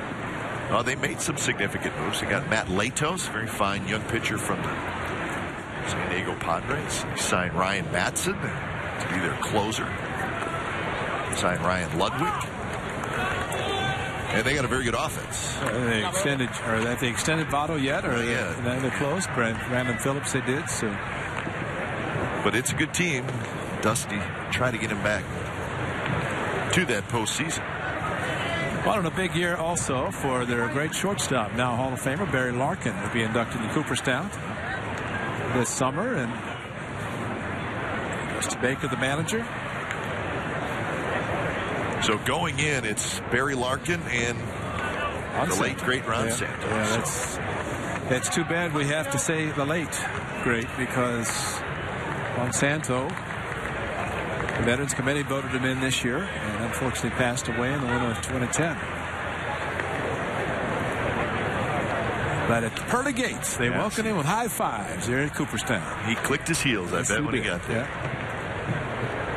3-2 to Phillips with Hannigan at first. He takes off. The ball's hit hard. Pennington on the backhand. His only play will be across the diamond, and Allen cannot dig it out. So Phillips is aboard, 2 on, 1 out. Pennington played it perfectly. Backhand, stopped himself, and normally a strong arm, straight throw, but the ball sank a little bit on him, and oh, goodness. I'm glad we don't have this official score during the season. My partner has lasted 5 innings in a spring training game, and he's already on the official scores. Wow. Only thrown from the outfield grass. Oh, well, it is spring training. But for a team trying to minimize the number of errors, that doesn't help. Reddick, did he catch it? Yes, he did, and this is going to be a double play, and that's going to end the inning. Josh Reddick reaches down, grabbed it off the shoe tops, flipped it back in, and just like that, the Reds are done, and they do not score. Brian Fuentes says, thank you very much. So a nice play by Josh Reddick and some defense for the Athletics. So, through 4.5 here at Phoenix Municipal Stadium, A's leading, and that's a nice play. Excellent play. He did catch it shoestring style and showed the umpire that he had caught it. An easy double play with the runner from second heading to third, thinking it's going to be a chance to score a run. Well, we're going to keep it right here, and looking forward to chatting with the gentleman who will take them out for Game 1 of the season, and his name is Brandon McCarthy. Brandon, thanks for stopping by. We appreciate it. Well, thanks for having me, guys. Well, it's sure come a long way since last year at this time when you were just trying to stay healthy, make the team, make the rotation, and now, 1 year later, you're going to be the opening night starter. So it's been a good year for you, wouldn't you say? Yeah, it's been nice. It's there's been a lot of change inside that year. A lot of people have come and gone, but I was able to stay healthy healthy for most of the year, which was nice, and that was kind of a positive development for me. Pitching well, being able to kind of take hold of the changes I made is nice, and it's a nice reward to be able to throw opening day, but it's just kind of that, and now it's time to get back to work. Well, it's definitely deserving for you to get that opportunity to be the starting pitcher, not only in Japan, but then Friday night at the Coliseum, as the A's will open at the Coliseum back against the Mariners. But you mentioned the changes, and you've become a ground ball pitcher, which is outstanding. How have you been able to do that? A lot of it was dropping the arm angle. That helped a lot. It enabled me to throw the pitches I wanted to throw, which is a sinker and cutter. Just fastballs that move, something that my old four-seamer was really straight. So being able to move the ball just kind of enables me to get more ground balls. And then now it's working on changing speeds a little more and being able to throw more breaking balls or changeups. And just kind of anything that keeps the barrel of the bat off the ball. Now, do you think those changes also, Brandon, have helped you stay healthy? I mean, did it all kind of work together? I don't think it's totally that way. I mean, I still had the same injury I've had in the past last year, even with the changes. That might be something that's either genetic or it's just something we hadn't figured out until last year. I think on the whole, it's helped me stay healthier. I feel better after starts. I don't get as tired. I don't feel as much pain in general. It's still just that one injury, but everything else has been better because of it. Suzuki lofts one. Shallow center coming in as Jones. He's got it. And that's out number one. Man, it just showed the complete games, the 5 that you had. But the one thing that was impressive with you last spring, I think you walked one batter trying to make the rotation. And we saw you throughout the season have the ability to throw strikes consistently. What does it take? Because a lot of pitchers can't do what you do. What does it take to be able to throw strikes as consistently as you do? I think it's mental more than anything. Most people, when you get to the big leagues, I think you have an ability to throw strikes. You know where it's going, and the organization trusts you enough to know where it's going. Then it's just believing in yourself, and I struggled for a long time just with that aspect. I just didn't trust that I had the stuff, didn't trust going after hitters, and it's just you nibble a little bit more, you make worse pitches and worse counts. It's just kind of a waterfall of negativity, I guess. So once you trust yourself and you believe you can do it, then it's just kind of throwing the ball over the middle and letting them do what they can. But the one thing, and you mentioned about it, we've seen you become a ground ball pitcher. Now, what you just said, does that eliminate the nibbling as you talked about? Because you have the ability to throw ground balls, get outs with the ground ball, versus maybe in the past where you're more of a fly ball pitcher. But how does all that play into the fact you throw strikes but also get the ground balls? Yeah, I mean, it just makes it easier. I can, and now it makes hitters kind of come to me instead of me coming to them. I got punished twice yesterday by Tulowitzki, being in a 2-1, 3-1 count, which is kind of the way I used to be. Where when I'm behind in the count, you have to throw a pitch that they can hit as opposed to a pitch that you want to throw. Now, if I throw a lot of strikes, I can throw a sinker or cutter early in the count. They know they have to swing because it's going to be there. And then I can kind of get them on my territory as opposed to theirs. Now, Brandon, with the early games this year in Japan, obviously you have to be ready to go in, 4 starts? Is that about right? 4 starts down here in Arizona? Yeah, I think that's what it looks like. And are you fine with that? Is it changed maybe your preparation a little bit, or you just kind of speed everything up? Speed it up. I moved a little faster in the offseason. There's typically about a 2-week period where you just kind of stay about the same. You're throwing the same amount of pitches. I just ramped up a little bit faster inside that window. I got to spring about a week ahead of normal schedule. And that kind of puts me out where I'm at now, where I'm about 5 or 6 days ahead of the rest of the guys. So when everybody else is throwing 30 pitches, I can throw 45 and so on and so forth. So it puts me on a pretty normal schedule, just accelerated by a few days. Well, you talk about the acceleration of the arm, and a lot of people would say, well, getting your arm ready, but there's more than just the arm. It's the body itself. How is that recovering, your body recovering? 4 2/3 innings yesterday. How are you recovering with the anticipation of a shorter sprint?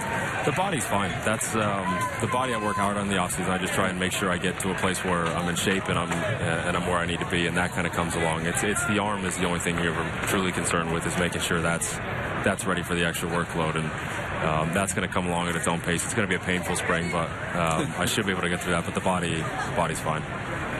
Well, Brandon, we appreciate you stopping by. Great job last year. We're looking for even better things this year, and opening in Japan, you get the baseball, so good luck. Thanks, guys. I appreciate it. All right, so Brandon McCarthy, boy, was a revelation last year, huh? Very deserving. I'm glad he's, Bob Melvin, no hesitancy in naming him as a starter, again, not only in Japan, but in Oakland as well, because of that week off in between the 2 games in Japan and the opener at the Coliseum, then the skipper basically has his 2 starting pitchers for the first 4 games, and they're the same 2 guys, so it's perfect. And it's going to be King Felix Hernandez pitching against Brandon McCarthy in both of those games in Japan at the Coliseum, as he is the ace of the Mariners. But I'll take my chances, Brandon McCarthy against Felix, because bottom line there, you hold the opposition, in this case Felix Hernandez offense, down. He's got to have some run scoring. He scores some runs. Come back to the States 2-0 before anybody's had played 1 game. You're 2-0. First place, baby. First place for a week. That's right. And then build on that. That's right. Base hit right field by Adam Rosales. Shoots one the other way. But Brandon McCarthy last year, give you his numbers and maybe what he could have done as well. Well, nice approach by Adam Rosales, who, because of a couple of injuries, but see how long he waited. That ball was almost past him. And then the last instant pulled the trigger and a shot to right field. So sac fly to right field. Sacrificed bunt, so 1 for 1 day so far for Rosales, getting the chance to start at second. Here's Pennington, his 4th at bat today. He takes a strike. Brandon McCarthy, Ray, 9-9. Good ERA, 3.32. Very good ERA. He threw 170 innings. But let's not forget, he was on the disabled list from May 19th till July 2nd. So that's a month and a half. You're talking a month and a half. I mean, that's 7-8 starts that he missed. Yeah. You know? It could be 45 days every 5th day. It could be 9, depending on off days in between.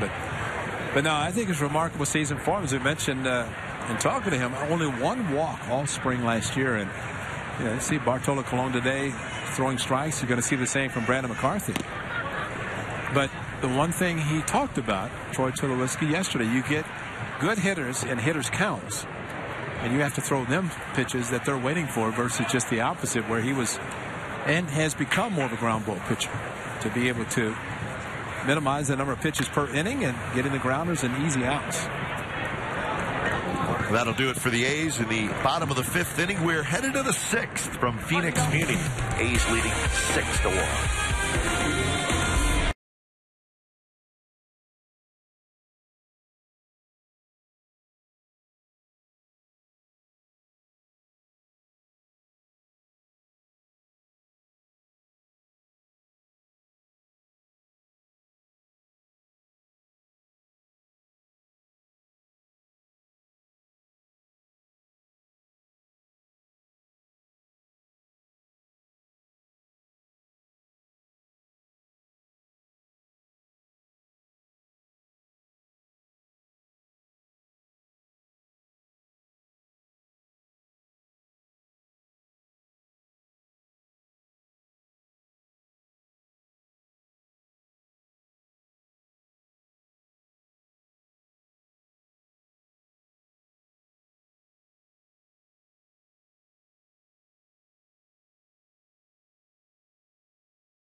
Entertain clients or employees, check out the A's Barbecue Terrace. The Barbecue Terrace includes a catered pregame meal and a game ticket in a private seating area.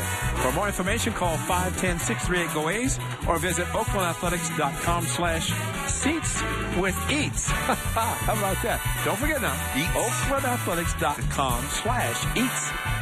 Right up our alley. Seats with eats. Or eats in your seats, but seats with eats. That's pretty good. Here come your changes. Just a couple. Yeah. Just a couple. A battery, it's not bad. 6-1. The A's lead the Reds top of the 6th inning in a gorgeous day. The new pitcher is Brad Peacock.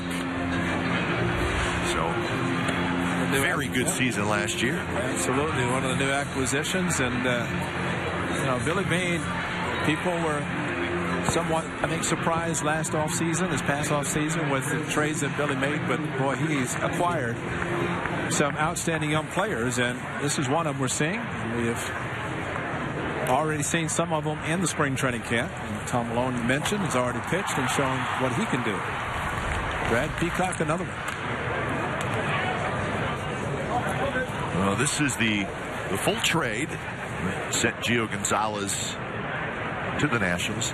A's get Brad Peacock. Very young right-hander A.J. Cole, Tom Malone, who we've talked about, and Derek Norris. And wouldn't it be nice to get a look at Derek Norris today? Yeah, why don't we do it right now? He's in the game. He is in the game. So the battery is two gentlemen who came over from the Nationals. And there's Derek Norris. And he was a top prospect for the Nationals, and now he's with the Athletics. Well, someone said you look at him and you're thinking of Mike Napoli. And if that's the case, what a season Napoli had with the Rangers. Taking to the World Series, losing Game 7 again, unfortunately for the Rangers. That gentleman hasn't smiled. Well, they're 0 for 2. The Rangers are World Series back-to-back years. One lofted into left center field, and that's a base hit. So Heisey has a hit. And it's a leadoff single. Speaking of World Series, we talked about this being the 40th anniversary of the A's defeating the Big Red Machine. In the 1972 World Series, the A's winning in 7 games, the first of 3 consecutive World Championships. And Dusty Baker on the bench here for the Cincinnati Reds. He was not the manager then, but he is now. But 10 years ago, Dusty was the manager of the San Francisco Giants, who unfortunately lost in 7 games to the Angels of Anaheim. Willie Harris puts a drive into it. And tracked down by Josh Reddick. So Dusty still looking for his first World Series as a manager, but that was 1972. My partner Ray was still a member of the Cleveland Indians. Wonder his fame would come the next year, but that was a heck of a World Series. Gene Tennis, who got 1 hit in the 5-game series against the Tigers, caught the first 6 games of the World Series and became the first player in World Series history to hit home runs in each of his first 2 World Series at-bats against the Cincinnati Reds. Of course, that was in Cincinnati, and Dave Duncan ended up catching this Game 7 of the World Series. Gene Tennis played first in Game 7, never played. So every shot that you see of the hugging on the mound, it's Dave Duncan. Dave Duncan and Gene Tennis coming over from first. Sal Bando. But I was talking to Sal yesterday. He's in Arizona. And, of course, he was the general manager of Milwaukee when Bob Melvin was there as bench coach for Phil Garner. So they all worked together. And Sal was talking about the World Series against the Reds, that the A's were the underdogs not only in the World Series, but every game of the World Series, no matter what happened. It's going to be Reddick again. Well, that 72 World Series, you had to know that things were going to go the A's way after Game 1 when Gene Tennis put on his show. Yeah, this is the first at bat. Johnny Bench catching and home run down the left field line. He did that so much. That was his power alley. And again, down the left field line, his second at bat. Dick Williams, the manager. But if you remember in the Game 5 of the League Championship Series, because there was no division series, it was a 5-game league championship against Detroit. Reggie Jackson injured his hamstring trying to score and actually scored. He didn't even play in the World Series in 72. So the A's beat the Reds without Reggie, and I want to think one other player who was not playing. Ray Foster. Well, that was no, but there was another injured player. Come to me in a second, but that was the first of 3 consecutive. Of course, 89 winning World Series, a sweep of the Giants in the Bay Bridge Series, Bay Bridge World Series. Well, you know, that 72 obviously special for many reasons, but if you think of Bay Area sports, Raiders, 3 Super Bowl titles. They had such terrific success soon after that. 49ers, of course, a terrific run. The Giants finally got theirs in 2010. That was the first Bay Area sports championship, and that's pretty impressive. I think the A's have won more than anybody in the Bay Area. Warriors won in 75 a couple years later, but no, that was the first. And unfortunately, two important members of two of those three consecutive world championships. Actually, Catfish played on all three, but Dick Williams, the manager of the two, both passed away. But Dick Williams, great manager, of course, Catfish hunter. I was fortunate to catch some great pictures, but if you ever want to give the ball to one guy in the big game, Catfish got it.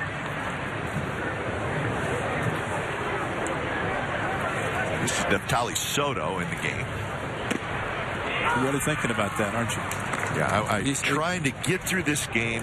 Check my scorebook. The same starting lineup is still in there as far as I'm concerned. You're a veteran. They don't change. I'm trying. I just want to get all the substitutes right. With a little help from our Mike, our fine stat man, who has seen how these spring training games go many times. Well, there's no doubt the best part of spring training is when the first game of the regular season begins, because there's no more substitutions. Very few, a lot fewer anyway. 3-2, runner in scoring position. Good location on that pitch from Peacock. And the throw of it high, no problem. Side retired. A hit, a runner left. We are headed to the bottom of the 6th inning in the Valley of the Sun. All A's so far.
Stadium as the Quakes kick off the season against the New England Revolution. The Quakes hope to make it into the playoffs this season, led by goal-scoring Chris Wondolowski. Complete Earthquakes coverage every night on Sportsnet Central and CSNCalifornia.com. The home of the Earthquakes is Comcast Sportsnet. So good luck to the Earthquakes as they get their season started.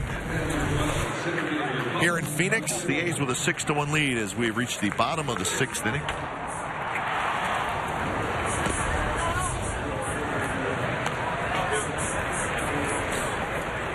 Colin Cowgill is leading things off. Cowgill was part of the Trevor Cahill trade and a high-energy outfielder, and he certainly has a good chance to make this club, even though there is a whole host of outfielders in camp right now for the Athletics. Well, he's kind of a rarity in a sense that he bats right-handed and throws left-handed. And, of course, there's one Ricky Henderson, Hall of Famer, who did exactly that.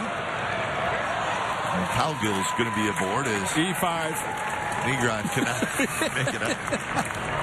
Well, we're enjoying looking back at 1972. And this, I mean, of all the things that happened in 1972, at least from a video standpoint, Ray, this is probably the play that you see the most. Yeah, I think it's Dennis Menke, Catfish throwing it, and Joe Rudy up against the wall at Riverfront Stadium. Jumped Joe and faced it against the wall and back in.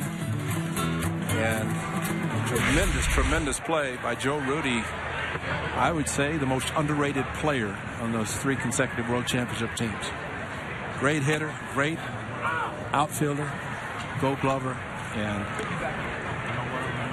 I did get confirmation yesterday talking to Captain Sal Bando.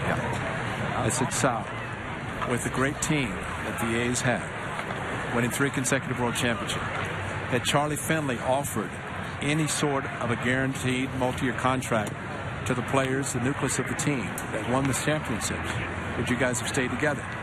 He said, to a player, if we had been offered similar contracts and, you know, just being competitive, he said, we all wanted to stay together. Sure. So you think as Oakland A's fans, you keep the team together that won 3 consecutive world championships, and you start building this dynasty. Who knows how many they could have won? Because especially when the Haas family came in, spent the money, they got the players. I mean, it just could have perpetuated. I mean, it just kept going. But Charlie didn't believe in multi-year deals, didn't believe in a lot of things that were happening in free agency, and all those great players as a team went separate directions. And with the exception of maybe Reggie and Catfish in New York, although his career was cut short. Cowgill takes off, and he's going to steal a bag, and the ball heads into center field, but he stays there. But as a team, they were great. Individually, on other teams, they were just part of teams that really never had the success, again, except Reggie in New York. There's a case of Cowgill, head first slide, did not find the baseball that was thrown into center field. Well, I guess, see if my free agent history is good.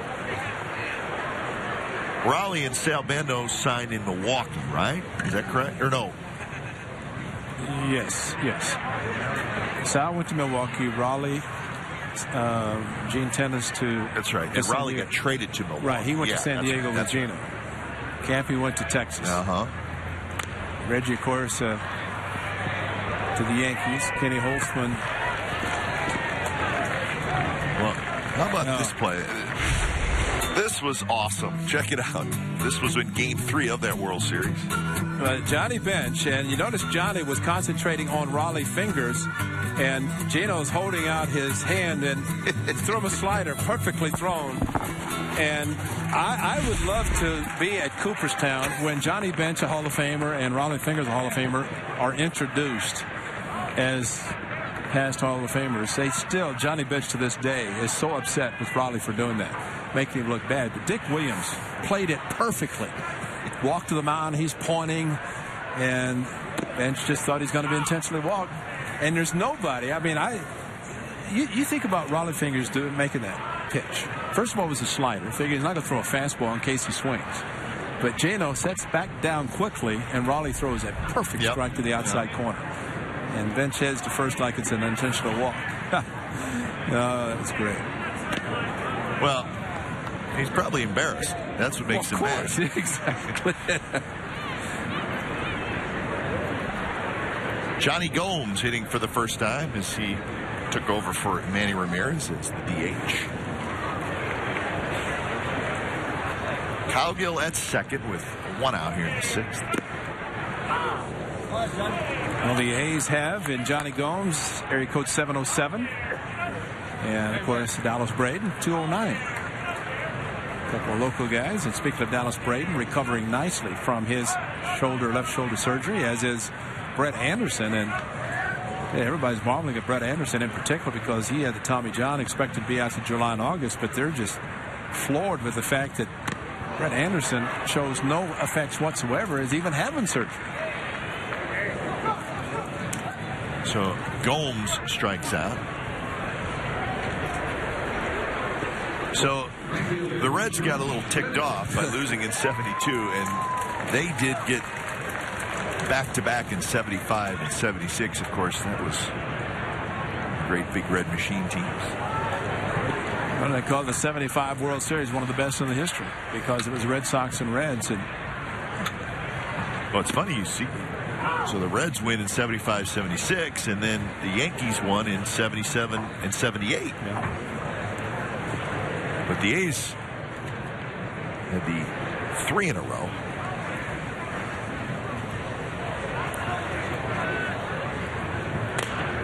Broken bat grounder towards short. Josh Reddick is retired, and so are the A's. In the bottom of the 6th, they do not score. So the 7th inning coming up, it's a 6-1 A's lead. And one of the true bright spots, maybe the brightest spot of the 2011 A's season, was the emergence of Jemile Weeks, who was called up. He was terrific, and he is standing by downstairs. The day off today for Jemile Weeks, but I know you got your work done early, right? I sure did. Got the work in already. Jemile, I have to ask you, the feeling that you had in the offseason, which I'm sure you read or were told, that A's general manager Billy Beane said there's one untouchable on the Oakland A's, and that is Jemile Weeks. How did that make you feel? I was flattered. You know, it was one of those situations where you're not really looking for anything like that out of your organization coming in, you know, so late in the season. But to hear that from my manager and from the brass up top, man, that's something I can really go back and be thankful for. You know, one of the things that your skipper said, Bob Melvin, and granted the entire ball club had too many errors last year, but he talked about the improvement that you made as you got to the big leagues, probably more defensively. How did you feel catching the ball at second base, turning the double play as the season progressed? How much did you feel that you progressed as a player? I felt good. You know, I felt a lot better the more repetition I got. And, you know, it just continued to get better each day with Gallego out there helping me out, early work, late work, anything possible to help me, you know, get comfortable and get my feet up under me out there. So it all progressed well for me. So, Jemile, is there anything that surprised you last year when you got to the big leagues? Because you seemed so confident right away. We could tell that you just felt like you belonged there. But did anything catch you off guard? I think the biggest thing was these guys, they make adjustments real fast on you. And, you know, just as quick as you start feeling good and start finding your groove up there at the plate, these guys and the pitchers are making adjustments to get you out of that groove. So it's a big adjustment as far as that goes. How much has Big Brother helped you, Ricky? It's quite a bit, you know, and a lot of the help comes just from keeping my confidence high and inspiring me, you know, with his play on the field, and then just, you know, telling me different things to stay confident on the field for myself. Now, I know we got a chance to see you at the All-Star game. Your brother came here to Arizona, and you were here during that period of time. What about a postseason when, unfortunately for the A's, the season ended on the last day? Did you go watch your brother play at Milwaukee in their postseason? Yeah, I did.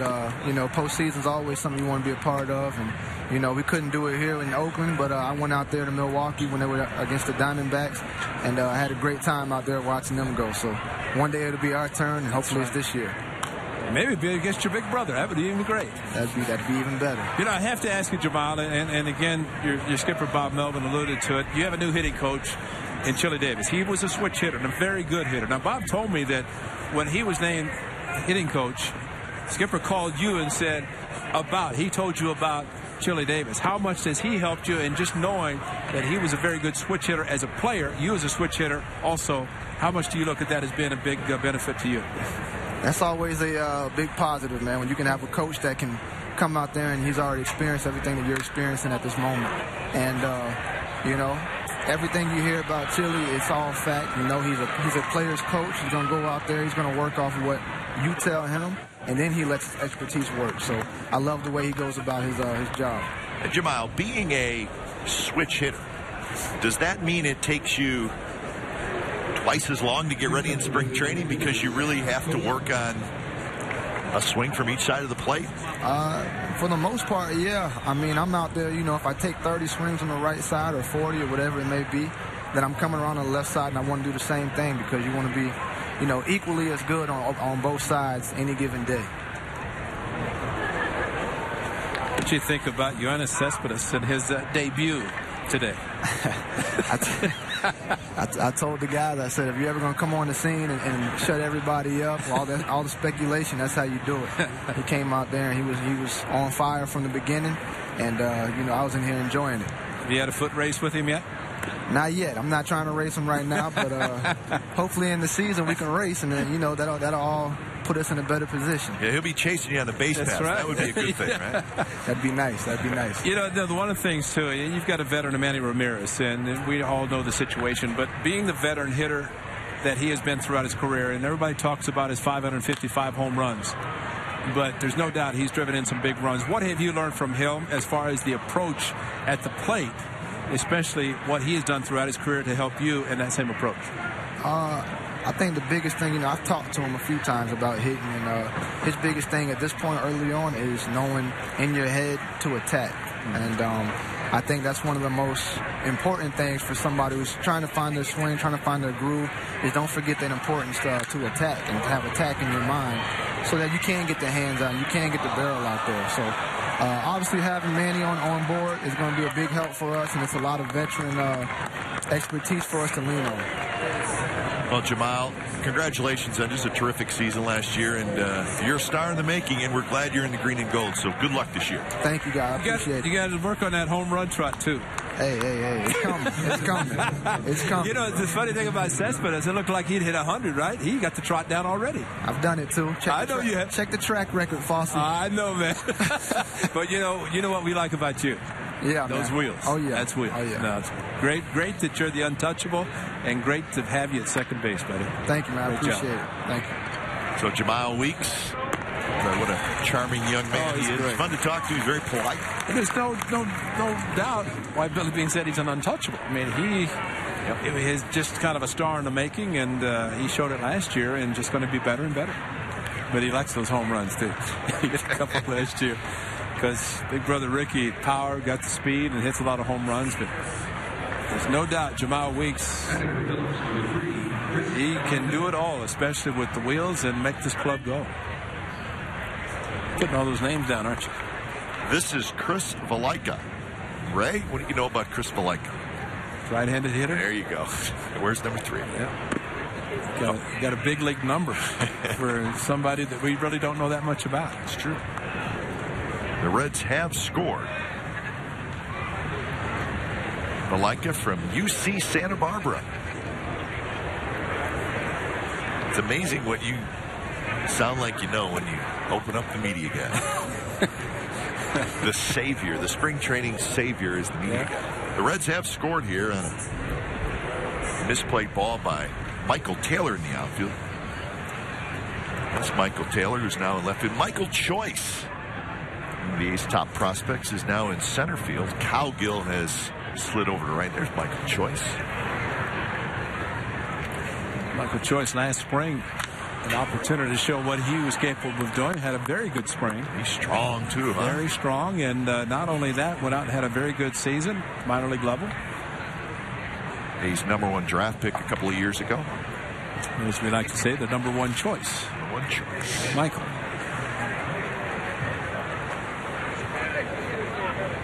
Runner at third, 1 out. That one's driven left center field, and that's hit well. Taylor on the run, Choice on the run, and Taylor makes a nice catch. Run around the waistline, and it's going to be a sacrifice fly for Valaika, and it's 6-3. So a couple of runs for the Reds here in the 7th. But Taylor, who misplayed that ball a couple batters ago, makes a nice play here. Well, in our vantage point, it looked like the ball was going to find the gap in left center, but Michael Taylor, as big as he is, has tremendous speed, whether on the bases, in this case showing in the outfield, tracking the ball, and very nice catch. No chance to get the out with the runner tagging at third, but a very nice play by Michael Taylor. Ball's popped up, foul territory, and it's going to be Norris into a slide, and he cannot quite come up with it, but a good effort. So Derek Norris hustling over, Donaldson there as well, but neither of them could catch it. Norris did not see the ball initially, and that's, again, talk about the tough sky for outfielders, but really tough catches, because ideally you want to react immediately with a ball, in this case a foul ball, but that slight hesitancy forced him to have to go on the slide, and this could not come up with a tough play anyway. But it's really tough as a catcher to know where the ball is off the bat with the sky the way it is. High sky. High sky. Now everybody listening along, saying, look up the sky wherever they might be throughout the network and saying, what are you talking about? It's not the same. It's cloudy. Good pitch there. And Peacock gets the strikeout at the end. A couple of runs for the Reds. When we come back, Josh Reddick will join us. We'll look forward to that. 6-3 A's.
A 6, Reds 3. It's the bottom of the 7th inning. Josh Reddick is standing by downstairs. Josh, thanks for joining us, and welcome to the Athletics. You came over from the Red Sox in the Andrew Bailey trade, and obviously tough to leave the Red Sox, but you're going to have a chance to play every day with the Athletics. How important is that?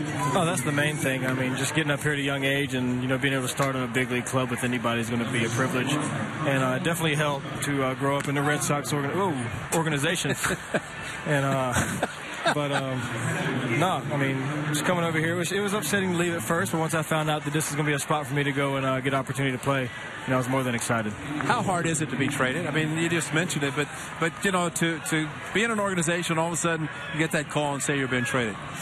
It was kind of shocking for me. I was actually about to go on a cruise out of Jacksonville, Florida, and I got the phone call when I was heading down that way to port to take off. So that news it was pretty interesting. I got to shut my phone off for a few days and didn't have to worry about my phone blowing up. So in that perspective, it was a good deal. But no, it's shocking news wherever you go. Sure.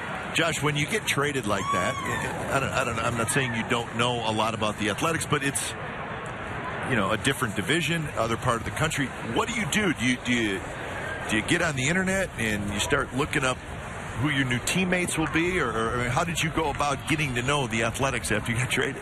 I didn't really do too much. I figured I was just coming to spring training and go about it that way, and just kind of go out and introduce myself to everybody. And it seems to be working out pretty well. These guys have welcomed me in really nice, and it's easy to get along with these guys because they're like the laid-back mentality that I like to be, and it's not all quiet and serious like the Red Sox were, and you don't have as many veterans, so I guess that makes it a little bit better for me. Well, speaking of going on a cruise, turning off your phone, how much did that help after the unfortunate collapse of your team, the Red Sox, in September, to have to answer all the questions about what happened, and you're not only traded, you don't even have to talk about that, except now. Yeah, well, at the point of the trade, I think the Red Sox thing kind of got pushed over a little bit. So, fortunately for me, I was the one out there playing, and didn't have to deal with all the stuff that went on, and in the media and stuff. But it just seemed like everything that went on in that month, just whatever needed to happen to go wrong, it happened. Yeah. And it wasn't the same guy every day. It was somebody different, and including myself. I had a little screw up against Baltimore, but it just seemed like it was a very unfortunate team effort for that in September to happen, and it was, you couldn't do anything about it. Well, Josh, interesting. You're with the Red Sox last year, and when you're in the minor leagues at Pawtucket, your hitting coach is Chili Davis. How nice is that to now have him as your hitting coach at the big league level, and tell us some of the things that Chili emphasizes? No, it's great. I mean, to have a guy come over to a brand new team that people you don't even know, and have a coach that you really got along with well. I mean, me and Chili clicked right out of the gate.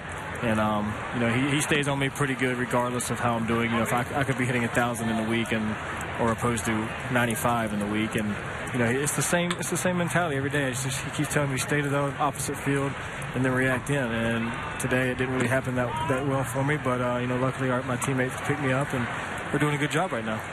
The one thing, we talk about you hitting a Chili Davis, but how much pride do you take in your outfield? You made a great play in the double play today, but just you can kind of separate the two where you can hit, but also you can go help a ball club defensively, and you've done that. But how much do you work on that to make sure that you are a very good outfielder on top of being a hitter? I think it's just reps. I mean, getting out here with the defense and with Ty, he stays on us pretty good with our defensive drills, and that continues in the season. I mean, going out there early some days, not every day, but and especially BP kind of helps because you get the live reads off the bat, and you get that way, you get your routes, you work on everything, and get to know the field that you're at.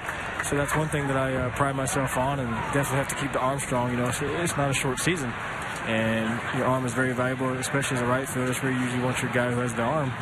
So I mean, it's just every aspect of the game, you definitely have to practice that, and I think reps is the best way to do that. The one thing we've been talking about up here, now you've trained in Florida, you come to Arizona, high sky. I think that just answered it. You just answered it. I did. No, the first thing I know is there are no clouds existing in the state of Arizona. We've been trying to explain to our viewers, if they haven't been down here, everybody says high sky, so we've been trying to define it for them, but you... That's the first cloud I've seen in a month. There you go. You just helped us out. Yeah, no, it's unreal here, but it's definitely not as tough as I thought it was going to be. Well, I'll say this. I've been in Arizona for a lot of years. If you catch fly balls here, you can't catch them anywhere. You'll catch them any stadium you play. I'll top you with one out there. I played Lancaster, California, the California League. Where the wind was blowing 30 miles an hour out every day. And I was playing right field every night. So if you can do that and this, then I think you'll be all right. But I think you also brought up a very good point in between before you came on about the difference in travel in Arizona versus Florida where you train. Kind of explain for those who've never been to Florida for spring training. Oh, in Florida, I mean, especially when the Red Sox were in Fort Myers, it was the southwestern panhandle of Florida. So your average bus trip was about 2 hours. And that's one thing that, as a rookie, you hate. Yeah. You definitely want to play. But, I mean, you're getting up at 6 in the morning for a 7:30 bus ride, and you don't get back to your place at 7 at night. And then you got to turn right back around and get up that early the next day. It's definitely not fun. But, you got to do what you got to do to make the team. And, I was happy doing it and catching in from my sleep as much as I could on the bus ride. So now a trip to Peoria isn't quite so bad here, huh? No, of the 3 games that I've actually played in here on the road, I've been able to drive to them because they've been pretty close to where I'm staying at. So that's a definite, honor to have. Well, Josh, thanks for joining us, and good luck this year. You're going to be in the outfield somewhere, and you're going to get 500 at-bats, and we think you're going to have a big year. So welcome to the A's, and good luck this year. Sounds good. Thanks, guys. All right, so talk to Chili Davis about Josh Reddick earlier today, and Chili really liked him a lot. And obviously, he saw him a lot. And he said, you know what, he's a very good hitter, and he said he's a very good outfield. He could play center field if he had to. Well, timing is everything, I think, in baseball. And we've talked about Chili Davis, not only very good clubhouse guys, Bob Melvin said, great personality, but hard worker and great hitter as a player and a presence with every team that he played on. But I think the one thing that he brings is just what Josh Reddick said. He's no nonsense. You work hard because he's going to make sure your approach is correct. You're going to do everything you should at the plate. And in talking to Chili, one thing he has emphasized in trying to instill in these players that when you go to the plate, every pitch is important, every at-bat is important. You never give anything away. And you're always prepared no matter when you go to the plate. And I think Chili's going to be great, and guys like Josh Reddick who've been with him can pass that along. Well, and it doesn't hurt to have a pretty nice back of your baseball card as well. Absolutely. Chili certainly has that. Well, and that's the reason, as you mentioned, to Jemile Weeks. And I talked to Bob Melvin in the offseason, and as soon as Chili was named as a hitting coach, it's a quick tag, but a very good slide around the tag by, again, Josh Donaldson. But Bob Melvin wanted to make sure the guys knew exactly the baseball card of Chili Davis. And sometimes hitters and players are not aware of who the coaches are and the type of careers they have. And I think you respect a little bit more the guy that you know that has had success here, so that you believe in what he is saying is true. Well, this is a balk. And that's why Josh Donaldson is moving to third base. That's a balk. Yeah. Well, he was clearly trying to deceive the runner. That's midseason form, and that was not balking Bob Davidson, who's here to make the call either. Bounce just foul. Bob Davidson umpired last weekend, the A's game. He moved all 3 bases. That's what the umpires do in spring training. They rotate to get comfortable at all bases. But Hawkeye Bob watching from every base just to see what he could find. No balks called, Bob. He's saving them for the regular season. Had it covered. Adam Rosales, his 4th at bat.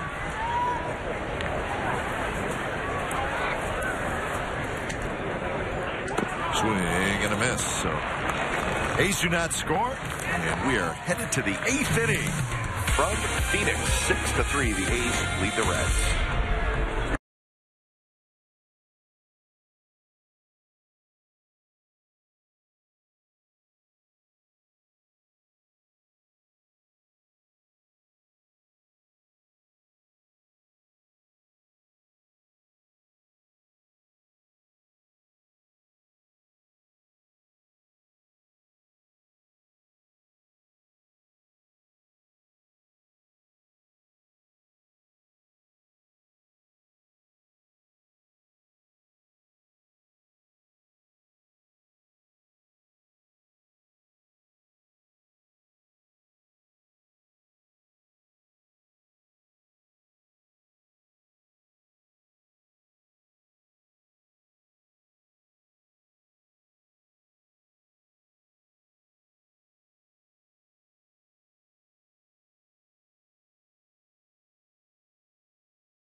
comfort and privacy of a regular suite for as few as 6 people. Many suites include a set food package featuring wings, sliders, hot dogs, popcorn, and beverages. All this for just $99 per person. For more information, call 510-638-GO-A's or visit oaklandathletics.com/mini suites. And folks, that's a good one. Suites at the Coliseum. Can't beat it. And watch the games in style. Be able to have the comfort of the suite, in this case a mini suite, and enjoy the company that you have and enjoy A's baseball. And if it's anything like today, it's going to be a great season. The crowd this afternoon. Yeah. Thank you, Mr. Cespedes. 6,644 on a Saturday afternoon in Phoenix Beauty between Cincinnati and the Oakland A's. And I say that because there are 15 teams in the Valley. There are games all over the Valley. And a lot of times, depending on if the Cubs are playing or the Giants are playing. And so you have certain teams that draw more. Of course, at the talking stick between the Diamondbacks and Rockies, they sell out every game. So to have this kind of crowd, I think it's kind of shows you how many people want to see Young Guan and Cespedes. And know that the game is on Comcast Sportsnet California. Right. Wes Timmons now at third base for the A's. Well, there are now 15 teams in the Cactus League.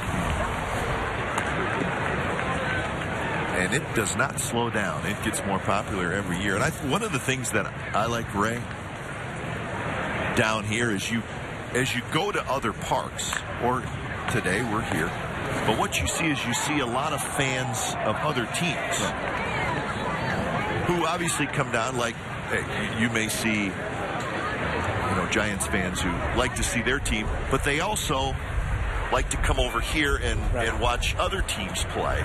And you'll see, Dodger fans at our game today because, hey, you know what? I want to see some other games. Sure. Well, coming up, Sportsnet Central, in-depth sports news for the Bay Area fan. Go deep with AT&T and Team Uverse. Sportsnet Central is coming up at 6 p.m. It's on Comcast Sportsnet Bay Area, sister station.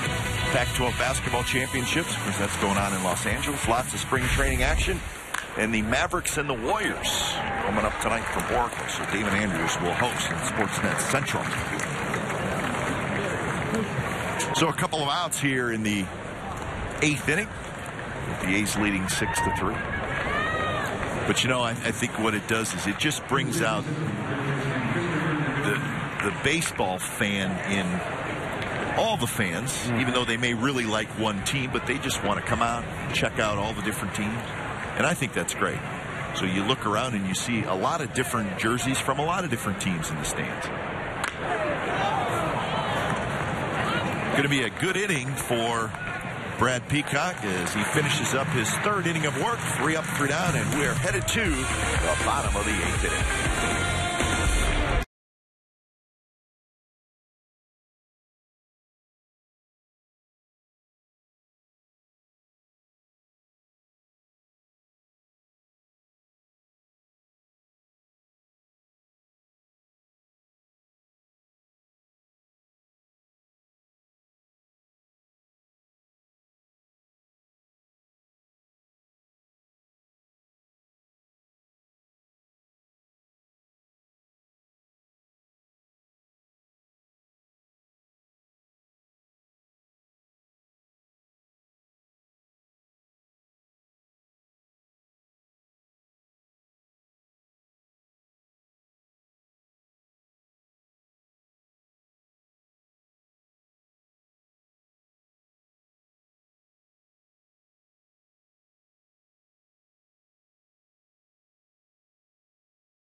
You can watch A's games live or on demand on your computer or mobile devices. Visit OaklandAthletics.com to subscribe to MLB.TV. MLB TV, baseball everywhere. And folks, it is great. And now with all the mobile devices between your iPhone, iPads, computers, you can watch baseball everywhere. And it's true.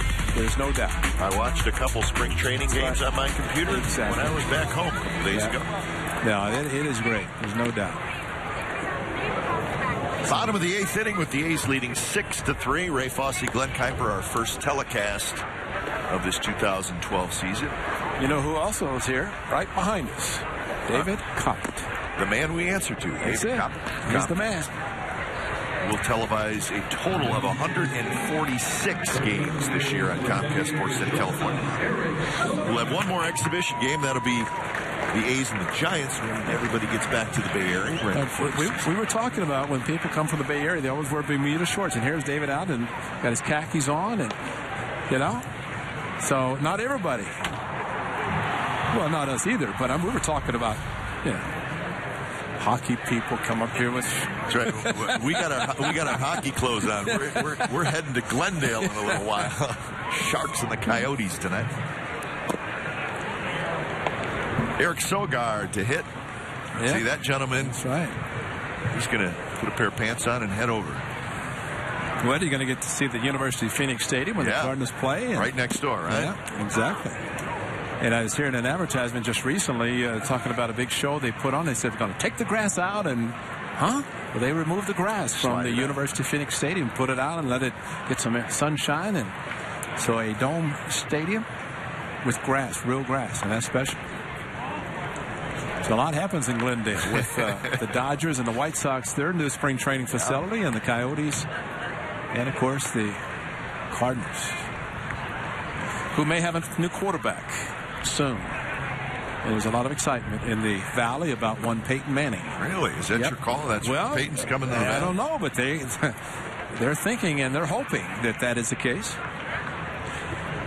Blair said he might even be here today. He may be here at the ballpark. We may put a headset on him. He might have more important things to be doing right now. But the longtime Indianapolis Colt quarterback, he gone. But he's going to find a home real soon. Oh, yes, he is. And they're talking. Well, I heard one station, they renamed the sports studio the Peyton Manning Studio. And this is, of course, in hoping that he comes out here. But the people in Denver are saying, we think he's coming to our fine town. And the people in Miami are saying. 3 teams, right? They're down to 3 teams. Basically, yeah. So he's, well, you know what it's like in the 3 different areas. His games, home games here in Miami, going to be much warmer than in Denver. Sogard with a good at-bat. He gets the walk. Sogard trying to find a spot on the roster. Well, Eric Sogard has proven, of course, last year he was up when Bob Melvin managed the last 4+ months, and Skipper knows what he can do. He's already hit a couple of home runs this spring, has Sogard. He's very good defensively at third. Good player. Of course, an ASU alum. Lives in the Valley. He also got married this offseason. Here's Colin Cowgill. Cowgill had a base hit and a stolen base in the 6th inning. He took over for Cespedes, who is probably the talk of the Cactus League, at least for today, with a walk, an RBI single, and then a home run for Cespedes in his A's debut.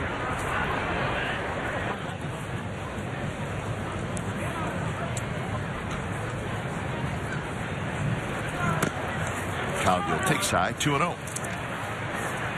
This was the home run. It was in the 4th inning, leading things off. Well, this was after a walk and then an RBI single, and this crushed fastball or off-speed pitch that he reacted, and nice home run trot. That was Johnny and Stewie Thaublum, bat boys today for the A's, greeting Cespedes, and so Cespedes had to reach down to tap those 2 youngsters, the sons of Mikey Thaublum, the visiting clubhouse manager. No age restrictions here as far as bat boys in spring training. That has changed at the major league level. Cowgill hits it hard into left field, and that's a base hit. So Colin Cowgill gets a couple of hits.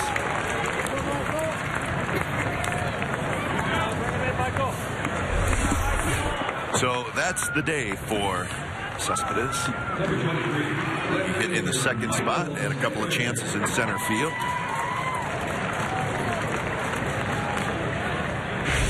The A's will have to make a decision on who's going to play center field. Now, what happens there, we do not know. But Coco Crisp certainly wants to play center field. Can't blame him for that.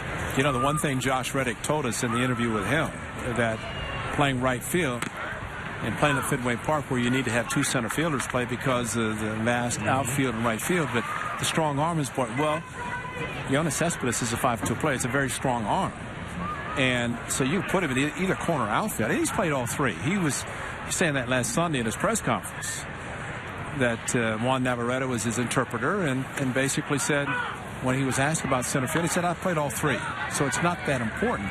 But one thing Coco Crisp has proven in his time, not only with the A's, but his major league career, he can play center field. Yes, he can. He can cover a lot of ground. And I think who knows what Bob Melvin and staff are going to do as far as Cespedes is concerned.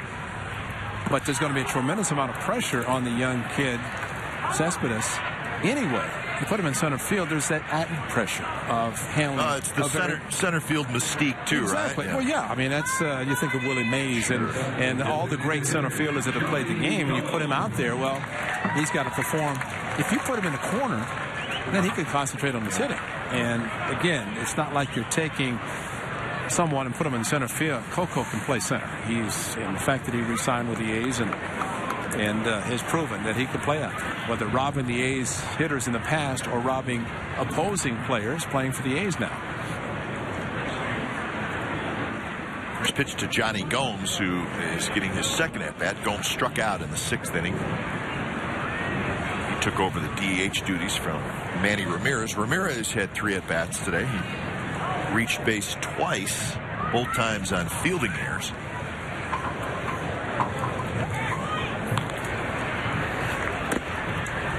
There's a strike, 1-1 the count.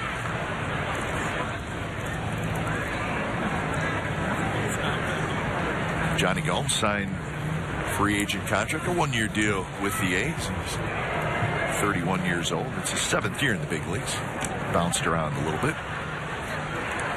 Think about Johnny. Always takes his right hand and pulls down on the bill of his helmet hard. Double steal, and everybody's going to be safe. Sogard to third, Cowgill to second. Well, good base running on Cowgill's part as the trailing runner to make sure that he was running hard, because to throw a pre-planned play to throw to second base, see the catcher immediately, no hesitation, throwing to second, but Cowgill running hard, as was Sogard. No chance to get Sogard for sure, and Cowgill hustling made it in safely at second. Now the infield has to come in.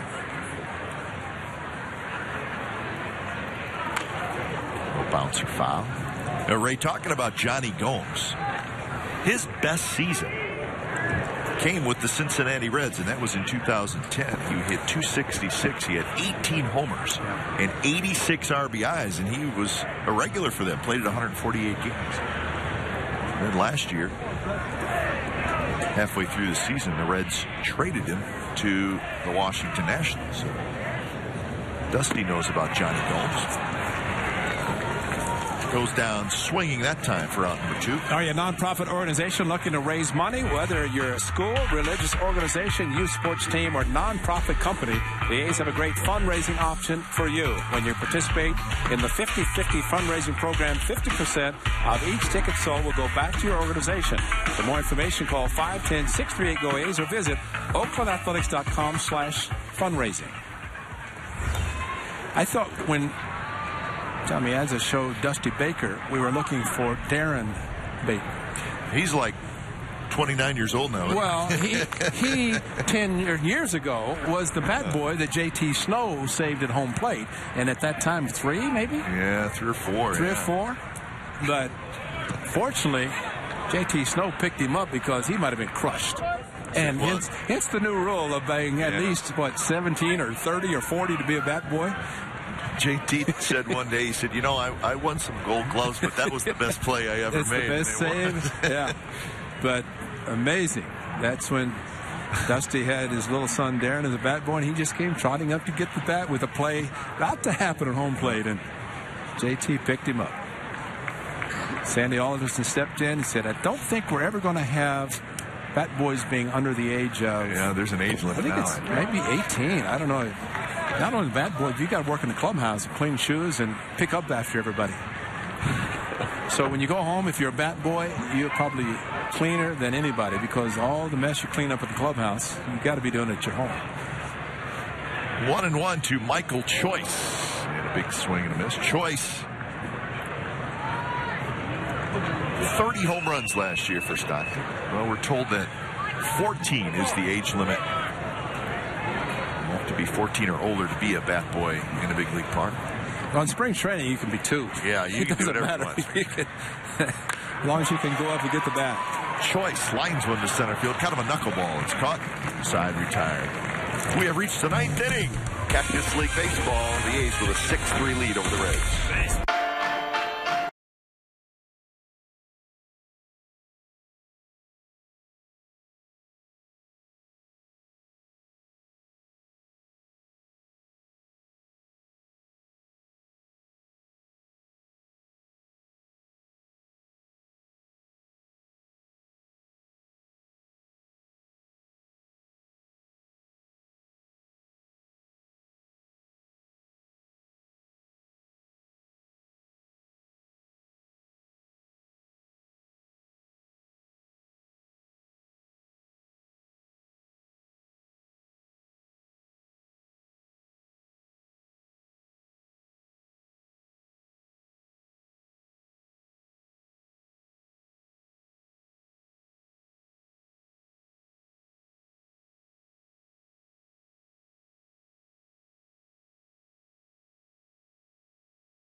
With the largest selection of authentic spring training gear, including clubhouse caps and t-shirts, jerseys, sweatshirts, and more. Get set for spring at the official source, the OaklandAthletics.com shop.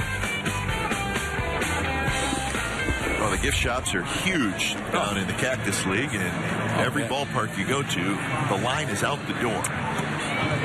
And, you don't want to come to spring training, and you don't want to wear a spring training T-shirt from the year before, because it has the year on it. That's right. Caps and T-shirts have, Hey, Donnie Amundsen, one of our cameramen back in the Bay Area, and he was on my flight coming down here Thursday, and he was psyched. He's a big A's fan. And we were all over Grant Balfour. You think this isn't staged? And I know. He just happened to stand up and say, hey, here I am. Find me. Donnie will be headed to the Sharks game. But, that's the part of spring training. And of course, that's the hockey game tonight over in Glendale. But you think of the 15 teams of the Valley, and with the split squads, there are games every day. And because of that, there are more night games. So real baseball fans can watch this game, and maybe there's a night game they can hustle over, so they can see a lot of baseball in a short amount of time. Oh yeah, if you set the spring training schedule down in front of you of all the teams, you could probably do that almost every day. Absolutely. And there are more night games played now. Well, the Talking Stick, which again the home of the Diamondbacks and the Rockies, because they have the shared facility on the 101. That's beautiful, isn't it? Wow. It is gorgeous, and they sell out every game. Every game. Yesterday, the A's were over there. It was over 9,000. And they set a spring training record, but because they share the facility, they can alternate the days of which they're playing at home, which means there's a game every day. And every time you drive by there, event, parking, event, heavy traffic. It's all over the place.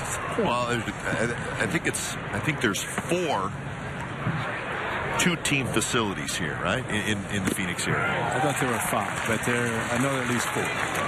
So it's just become such a big deal. Peoria, I think they're 5. White Sox, Dodgers, Reds, Indians is 2. Padres, Mariners is 3. Yeah, there's either 4 or 5. Yeah, that's right. The Rangers and the Royals. So there is 5. Yeah. Sun City, yeah. So there you go. So 5 dual stadiums and then 5 singles. Yeah. Cubs will be getting their brand new park over Mesa, I think 2014 or 15. So that's a new ballpark going up. Neil Wagner is the new pitcher as he's trying to wrap this baby up for the A's. Wagner made his major league debut for the A's last year. Pitched in 6 games for the A's out of the bullpen. Again, some spots open in the bullpen.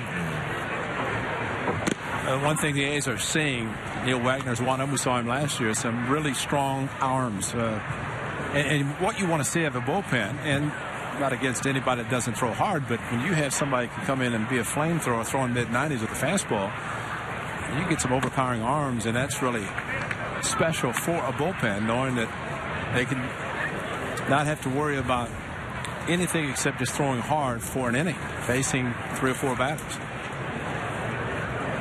Second at bat for Dennis Phipps, who doubled to center field his last at bat. Had a good swing there, fouls it back.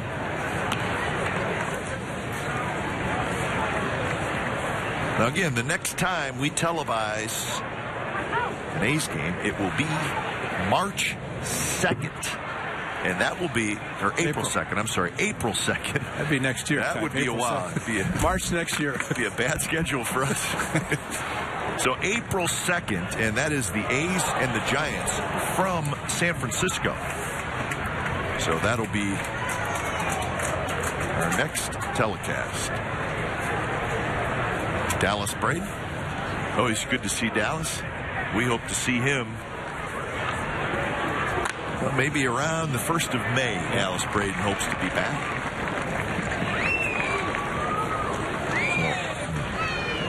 So, 1-out single by Phipps. Henry Rodriguez is going to pinch hit.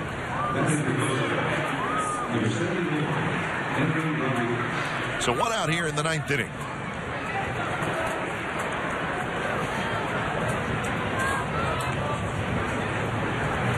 Rodriguez, a left-handed hitter against Wagner.